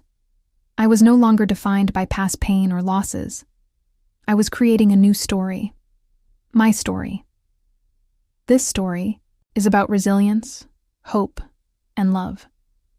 It is about choosing to grow, even when it is hard. I know that life will continue to have challenges, but I feel ready to face them with an open heart and steady spirit. Beginning again is a gift I give to myself. It is an act of courage and kindness, and with each new day, I am learning to embrace the beautiful, imperfect journey of life. Change is never easy for anyone. I understood this well. After I began to rebuild my life, I hoped the past was truly behind me. But one afternoon he came back. His voice on the phone was soft, almost hesitant. He said he wanted to talk, to explain, to try again. I felt a mixture of surprise, confusion, and old pain stirring inside me. I did not answer right away. I sat quietly with my feelings, letting them settle. I knew I had to be careful. I had learned to protect myself, and I was not ready to open old wounds. For days, I thought about what his return meant. Was this a chance for healing, or just a repetition of the past? I questioned my own heart. Was I stronger now, or still vulnerable? When I finally agreed to meet him, I did so with clear boundaries. I needed honesty and respect. I needed to know if he had truly changed, or if this was just empty words. When we met, he looked tired but sincere. He spoke slowly and carefully. He apologized for the mistakes he made and for the hurt he caused. He said he had been wrong, and he wanted to make things right. I listened, but I also watched his eyes and body language. Sometimes words do not tell the whole truth. I looked for signs of honesty, of real change. I asked questions that were hard. Questions about trust, about respect, about the future. He answered without defensiveness, which was new. Still, I felt cautious. Trust is earned over time, not given freely after pain. I told him this gently but firmly. In the days that followed, he reached out often, sometimes with kind messages, other times with thoughtful gestures. He showed patience and understanding, yet I was careful not to rush. I kept my own pace. I focused on my well-being first. I shared my feelings with close friends. They reminded me to listen to my instincts and not settle for less than I deserved. Also reflected on my own growth. I did not want to lose the strength I had found. I wanted to be sure that any reunion would be healthy and honest. He tried to show me that he had changed, that he respected my feelings and decisions, that he was willing to work for a better relationship.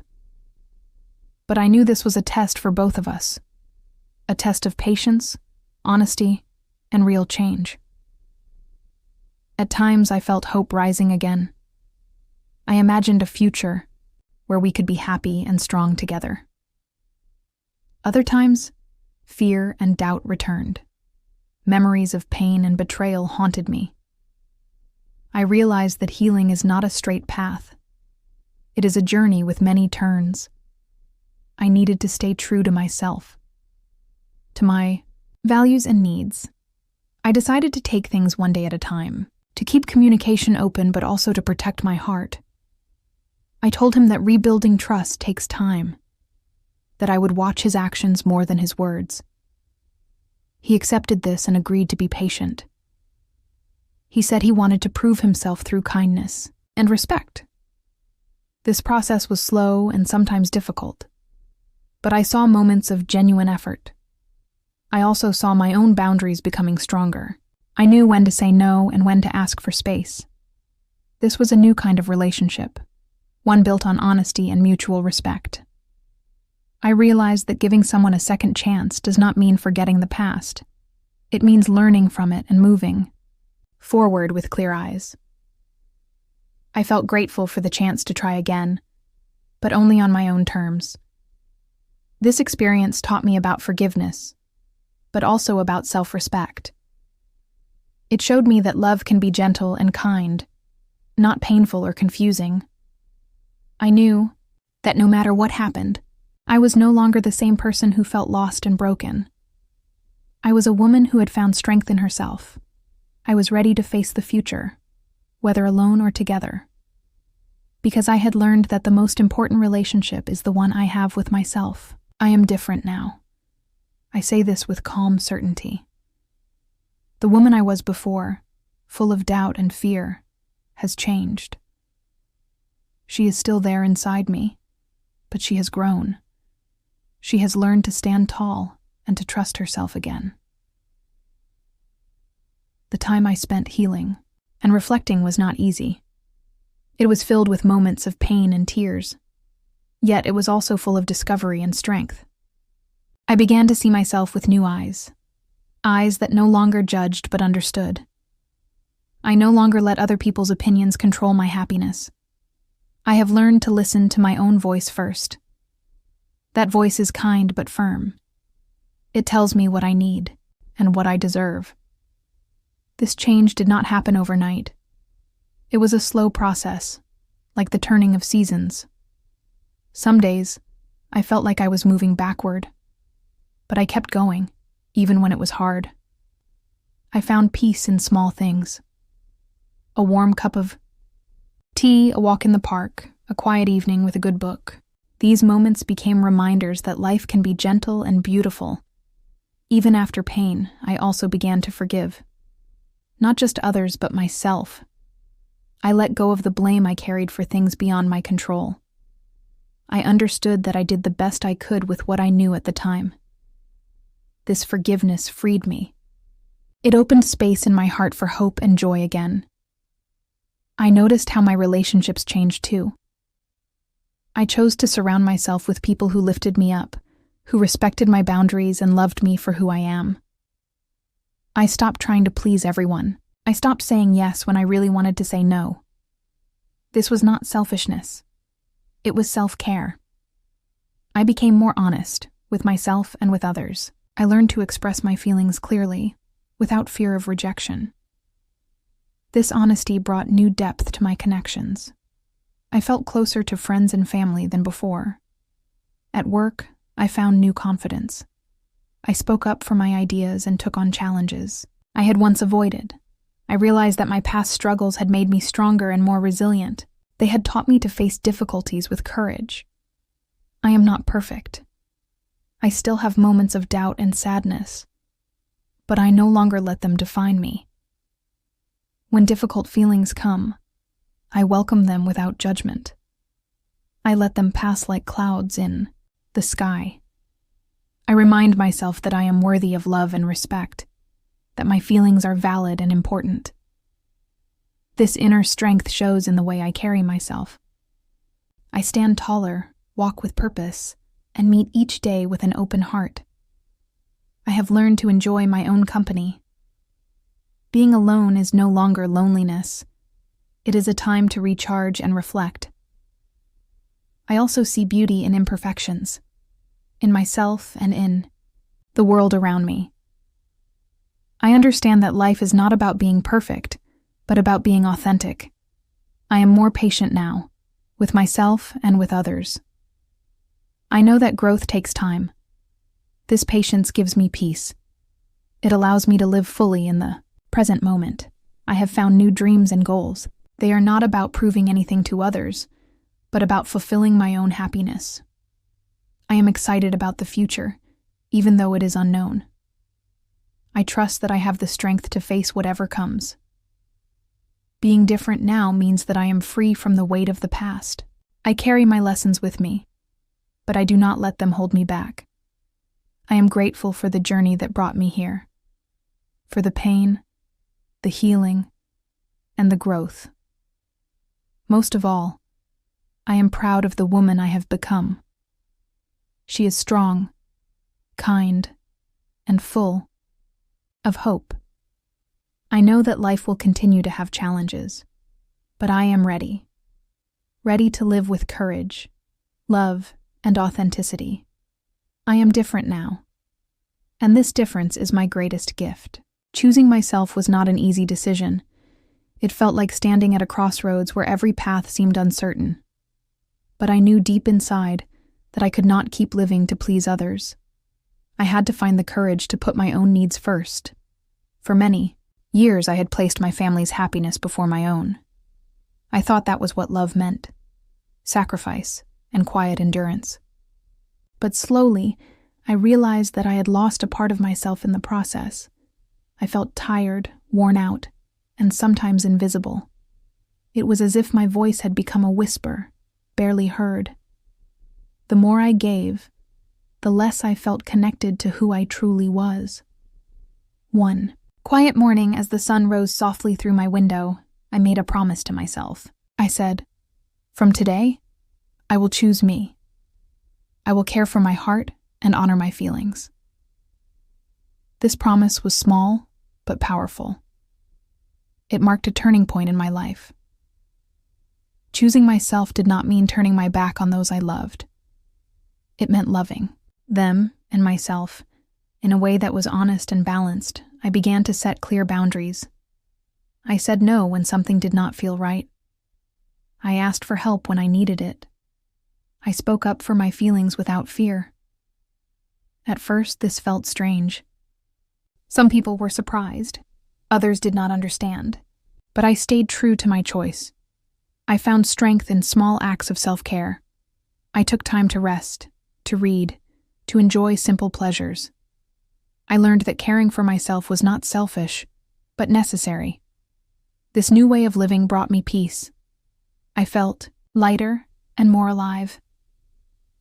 I also discovered new passions. I started painting again, something I had abandoned years ago. Each brushstroke was a step toward healing and joy. Choosing myself helped me to heal old wounds. I stopped blaming myself for things I could not control. I forgave myself for past mistakes. I realized that I was worthy of kindness and respect, from others and from myself. This self-love was a shield against doubt and fear.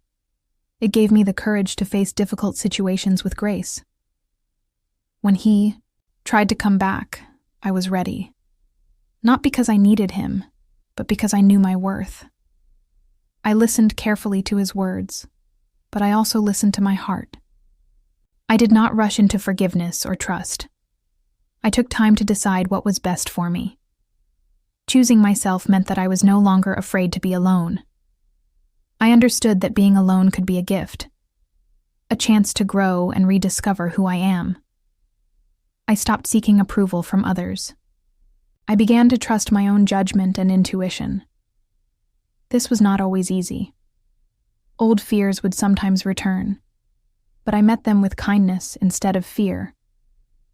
I surrounded myself with people who respected my choices. I let go of those who brought negativity or doubt.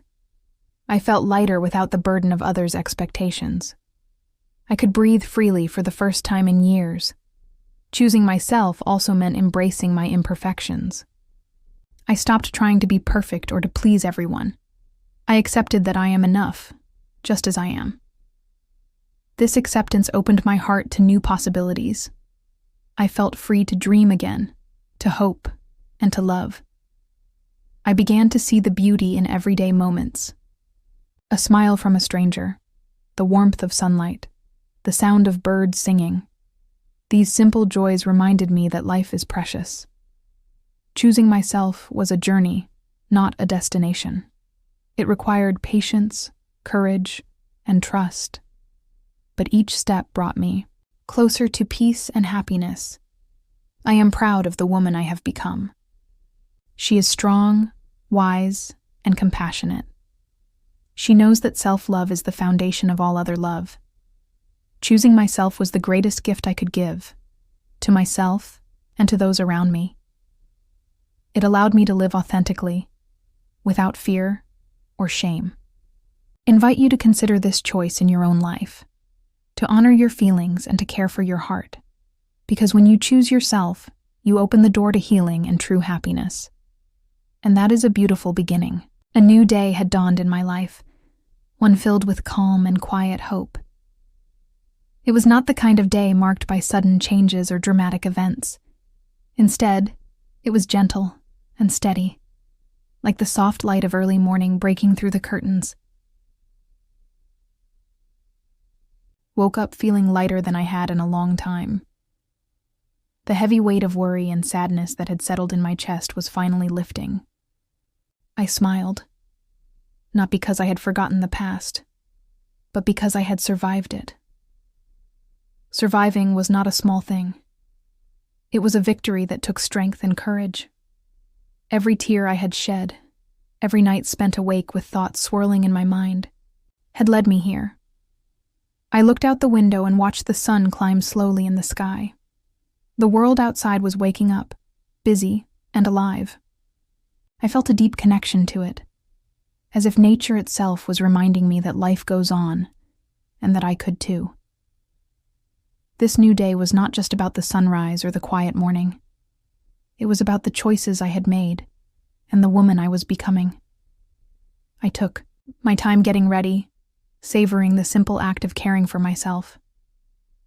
I put on my favorite dress, the one that made me feel strong and beautiful. It was a small thing, but it mattered.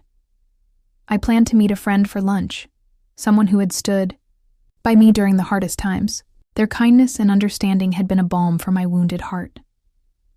As I walked to the restaurant, I noticed how different the world seemed. Colors were brighter, sounds clearer, and even the air felt fresher. It was as if my senses had awakened, along with my spirit. The conversation with my friend was warm and genuine. We laughed and shared stories, but we also spoke honestly about fears and hopes. It felt good to be seen and heard without judgment. After lunch, I took a slow walk through the park. The trees were tall and green, their leaves whispering in the breeze. I stopped by a bench and sat down, closing my eyes for a moment. In the quiet, I thought about everything I had been through. The pain, the loss, the betrayal. It was all there. But so was the healing and the growth. I realized that this new day was a symbol. It was a chance to leave the past behind and step forward with courage. I decided to start a journal. Writing my thoughts and feelings would help me stay connected to myself. It would be a reminder of how far I had come. That evening, I cooked a simple meal, and enjoyed it slowly. I listened to music that made my heart feel light and free. Before bed, I lit a candle and sat quietly. I gave thanks for this new day and for the strength to keep moving forward. I knew that not every day would be easy. There would still be challenges and moments of doubt, but I was ready to face them with grace. The past was a chapter in my story, but it was not the whole story. I was writing new pages now, pages filled with hope, resilience, and love. I smiled again, feeling a deep sense of peace. This new day was mine to shape, and I was ready. Saying thank you felt different now. It was no longer a simple act of politeness or habit. It had become a deep, heartfelt expression of gratitude for everything that had brought me to this moment.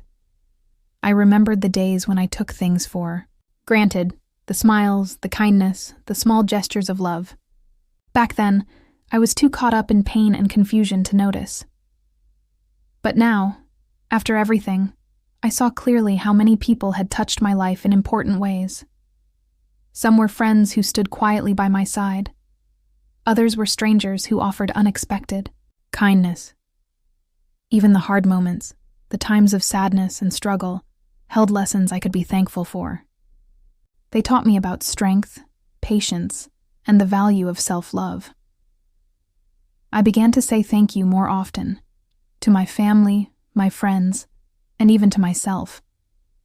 Each time, it felt like a small gift, a way to honor the journey I had traveled. One afternoon, I visited my oldest friend. We sat together in her cozy living room, sipping tea and sharing stories. I told her how grateful I was for her support, for listening without judgment, and for believing in me when I doubted myself. She smiled warmly and said, "You are worth every bit of kindness you have received, and more." Her words stayed with me. I realized that gratitude was not just about the past. It was a powerful force for the future. I started to notice little things around me that deserve thanks. The gardener who tended the flowers outside, my window. The mail carrier who always greeted me with a smile. The barista who remembered my favorite coffee. These small moments reminded me that kindness exists everywhere, waiting to be noticed and appreciated. Saying thank you also helped me to heal old wounds. When I forgave those who had hurt me, I felt a new kind of gratitude for the lessons they unknowingly gave me. It was not easy to find thanks in pain, but I chose to believe that every experience had a purpose. I wrote letters of thanks to people who had made a difference in my life. Some I sent, and others I kept as a reminder. Writing these letters brought a sense of closure and peace. It was like releasing a gentle breath after holding it for too long. I thanked myself every day for the courage to keep going. For the times, I chose hope over despair and love over fear. This practice of gratitude became a daily ritual. It grounded me and gave me strength. At work, I started to express appreciation more openly. I thanked colleagues for their help and kindness. I noticed how this simple act made the atmosphere lighter and warmer. In my home, I created a gratitude jar. Each day, I wrote one thing I was thankful for on a small piece of paper and placed it inside. Watching the jar fill up became a joyful reminder of life's blessings. One evening, I sat quietly with my journal and wrote these words. Thank you for this life. Thank you for the pain and the healing.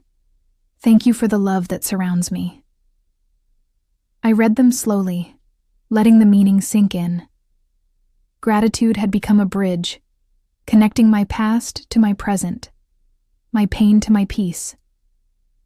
It allowed me to see my story not just as one of loss, but of growth and transformation. Saying thank you opened my heart to new possibilities. It made me more present, more compassionate, and more hopeful.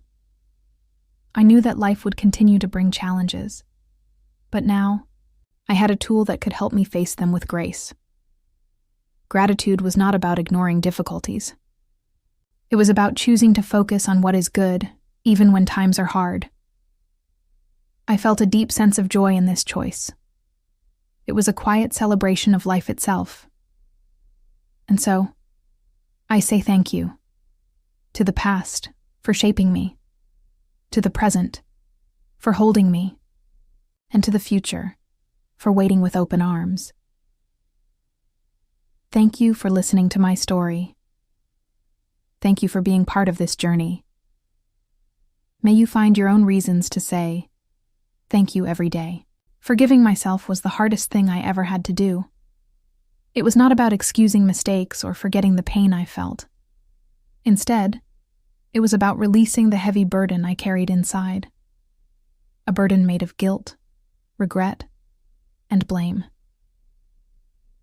For a long time, I held on tightly to those feelings. I thought they were a sign of weakness, or a way to show how much I cared, but they only kept me trapped in a cycle of sadness and self-criticism. One quiet evening, I sat alone in my room. The house was still, and the soft glow of a lamp made shadows dance on the walls. I took a deep breath and looked at myself in the mirror. I saw a woman who had been through so much. She had been hurt, betrayed, and misunderstood. Yet, she was still here, standing, breathing, and ready to heal.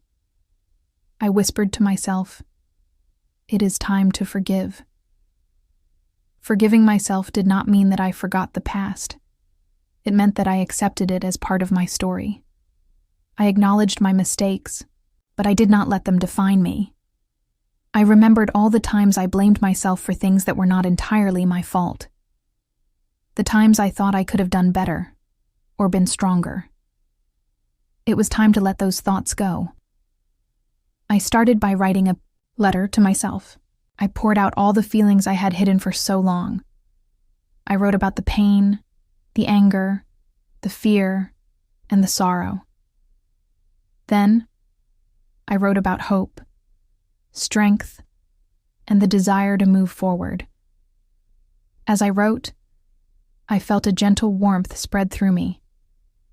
It was the beginning of healing. I realized that forgiving myself was an act of love. It was saying, I am human, I made mistakes, and I deserve kindness. This was not a one-time event. It was a process, a journey with many steps. Some days, the old feelings came back. Doubt whispered in my ear and guilt tried to pull me down. But I met those moments with patience and compassion. I reminded myself that growth takes time, that healing is not a straight path. I found support in quiet moments of meditation and reflection. I breathed deeply and said words of forgiveness, aloud. I forgive you. I am worthy of peace. I release the past. Saying these words was powerful. They helped me break free from the chains I had wrapped around my heart. I also sought comfort in nature. Walking among the trees, feeling the earth beneath my feet, I felt connected to something greater. It was a reminder that life continues, to renew itself, no matter what has happened. Forgiving myself also changed how I saw others. I became more understanding and patient, not only with myself, but with those around me. I stopped holding grudges and started opening my heart. It was not easy, but it was freeing. I realized that forgiveness is not about weakness. It is about courage. The courage to face our own shadows and choose light. I thought about all the lessons I had learned from my experiences. Each one had made me wiser and stronger. I was no longer defined by my mistakes. I was defined by my willingness to grow and heal. One evening, I sat with my journal and wrote a poem about forgiveness. It was simple but honest. I am more than my mistakes, stronger than my fears, wiser for my tears. I forgive myself today and choose to love my way. Reading those words, I felt a deep sense of peace. I knew that forgiveness was not about forgetting. It was about accepting and moving forward. I was ready to live with an open heart. The journey was far from over, but I had taken an important step. I was learning to be gentle with myself. I was learning to be free. And that freedom was the greatest gift I could give myself. Freedom felt like a gentle breeze on my skin after a long winter. It was not a loud, dramatic moment. It was quiet, subtle, and deeply real. For so many years I had carried weights, worries, doubts, and the heavy chains of pain. They bound me tightly, making every step feel difficult. But now, I could feel those chains loosen. I was beginning to walk lighter, breathe easier, and live fuller. I stood barefoot in my garden one early morning. The cool grass tickled my toes, and the sun was just rising, painting the sky with soft colors. I closed my eyes and took a slow breath. In that moment, I felt free. Free from fear, free from guilt, free from the voices in my head that said I was not enough. I remembered when freedom seemed impossible, when I thought I would always be trapped by my past and by the judgments of others. But freedom is not about running away from problems. It is about accepting them and choosing to live anyway. Danced slowly around the garden, feeling the earth beneath my feet. The rhythm was soft and unplanned, like my heart speaking in movement. It was a celebration, not of forgetting the past, but of owning my story. I was free to be myself, without shame or apology. That freedom gave me courage. Courage to face new challenges. Courage to speak my truth. Courage to love and be loved without fear.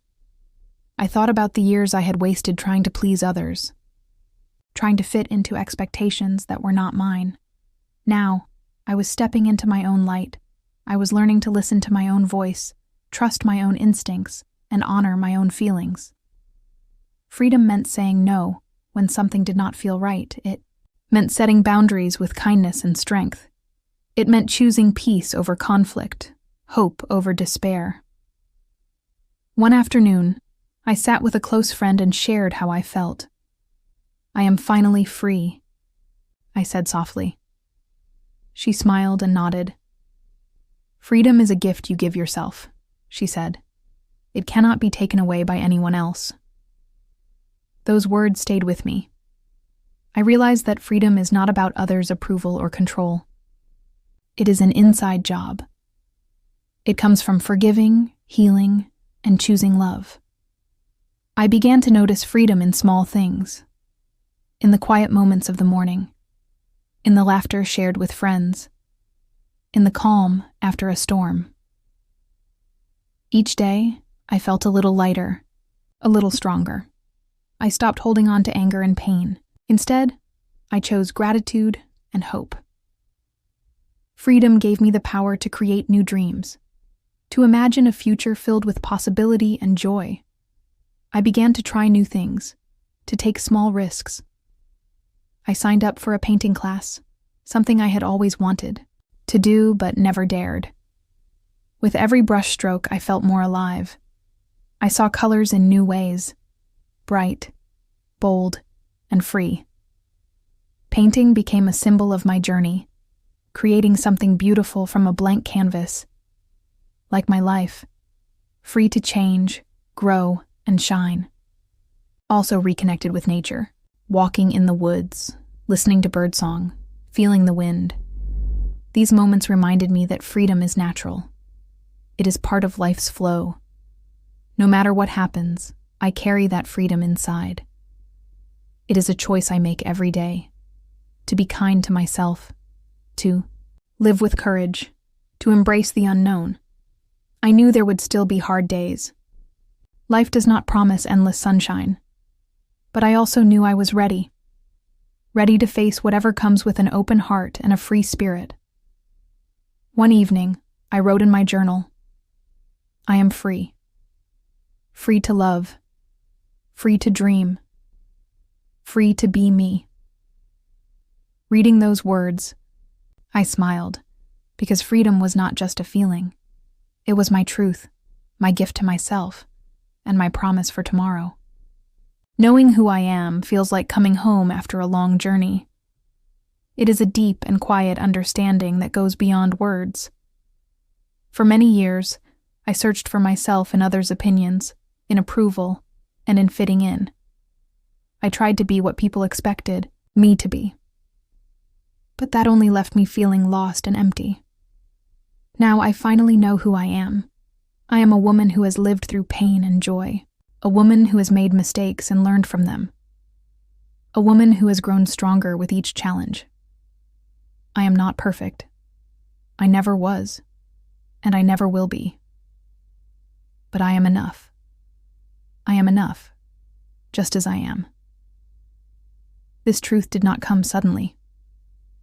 It came slowly, like a soft sunrise after a long night. It came through moments of reflection and honest self-talk. It came through forgiving myself and letting go of shame. I remember looking in the mirror and seeing not just my face, but my story. The lines on my skin were not flaws. They were marks of wisdom and experience. The tired eyes showed resilience, not weakness. I embraced every part of myself, the good and the difficult. I realized that knowing who I am means accepting all of me, not hiding parts that seem less perfect, not pretending to be someone I am not. It means standing tall in my truth, even when it is hard. I think about the times I doubted myself, the times I felt invisible or unheard. Now, I choose to listen to my own voice. I honor my feelings and my needs. I make choices that reflect my values and dreams. This new self-awareness brings peace. It frees me from the need to prove myself or seek constant validation. I feel calm and steady inside, even when life is uncertain. I know my worth is not tied to what others think. It is rooted in who I am at my core. Knowing who I am also means recognizing my limits. I do not have to be everything to everyone. I can say no without guilt, can protect my energy and my heart. This understanding gives me strength and confidence. Walk through the world with a quiet assurance. I do not need to shout to be seen. I am seen because I am authentic. Being true to myself has deepened my relationships. I attract people who appreciate the real me. I no longer settle for less than I deserve. I surround myself with kindness, respect, and love. Knowing who I am also means embracing change. I am not the same woman I was years ago, and I am okay with that. I am growing, evolving, and learning every day. I welcome new experiences and challenges with an open heart. This openness brings joy and excitement. I am curious about life and about myself. I explore new passions, hobbies, and ideas.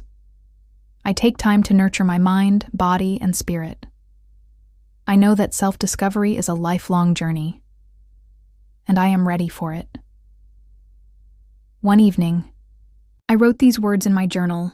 I am a work in progress, beautiful and whole, rooted in truth, open to growth.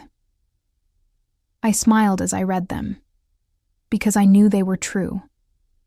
I also realized that knowing who I am means sharing my story, not just with myself, but with others. I want to be a light for those who feel lost, to show them that it is possible to find themselves again, that healing and growth are real, that they are enough, just as they are. This is my gift to the world, my way of turning pain into purpose. I feel gratitude for the journey I have traveled, for the lessons learned and the strength gained, for the love that remains. I know who I am. I am whole.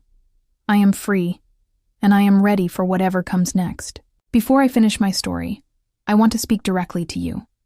Yes, you who are listening right now. This journey I have shared is not just mine, it is ours. A story about pain, healing, and finding strength when life feels hard. I want you to know that whatever you are facing, You are not alone. We all carry burdens, fears, and doubts. Sometimes those feelings feel too heavy to bear. But I promise you, there is hope. When my son's wife said I do not pay attention, it cut deeply. It made me question myself. But deep inside, I heard every word. I felt every moment.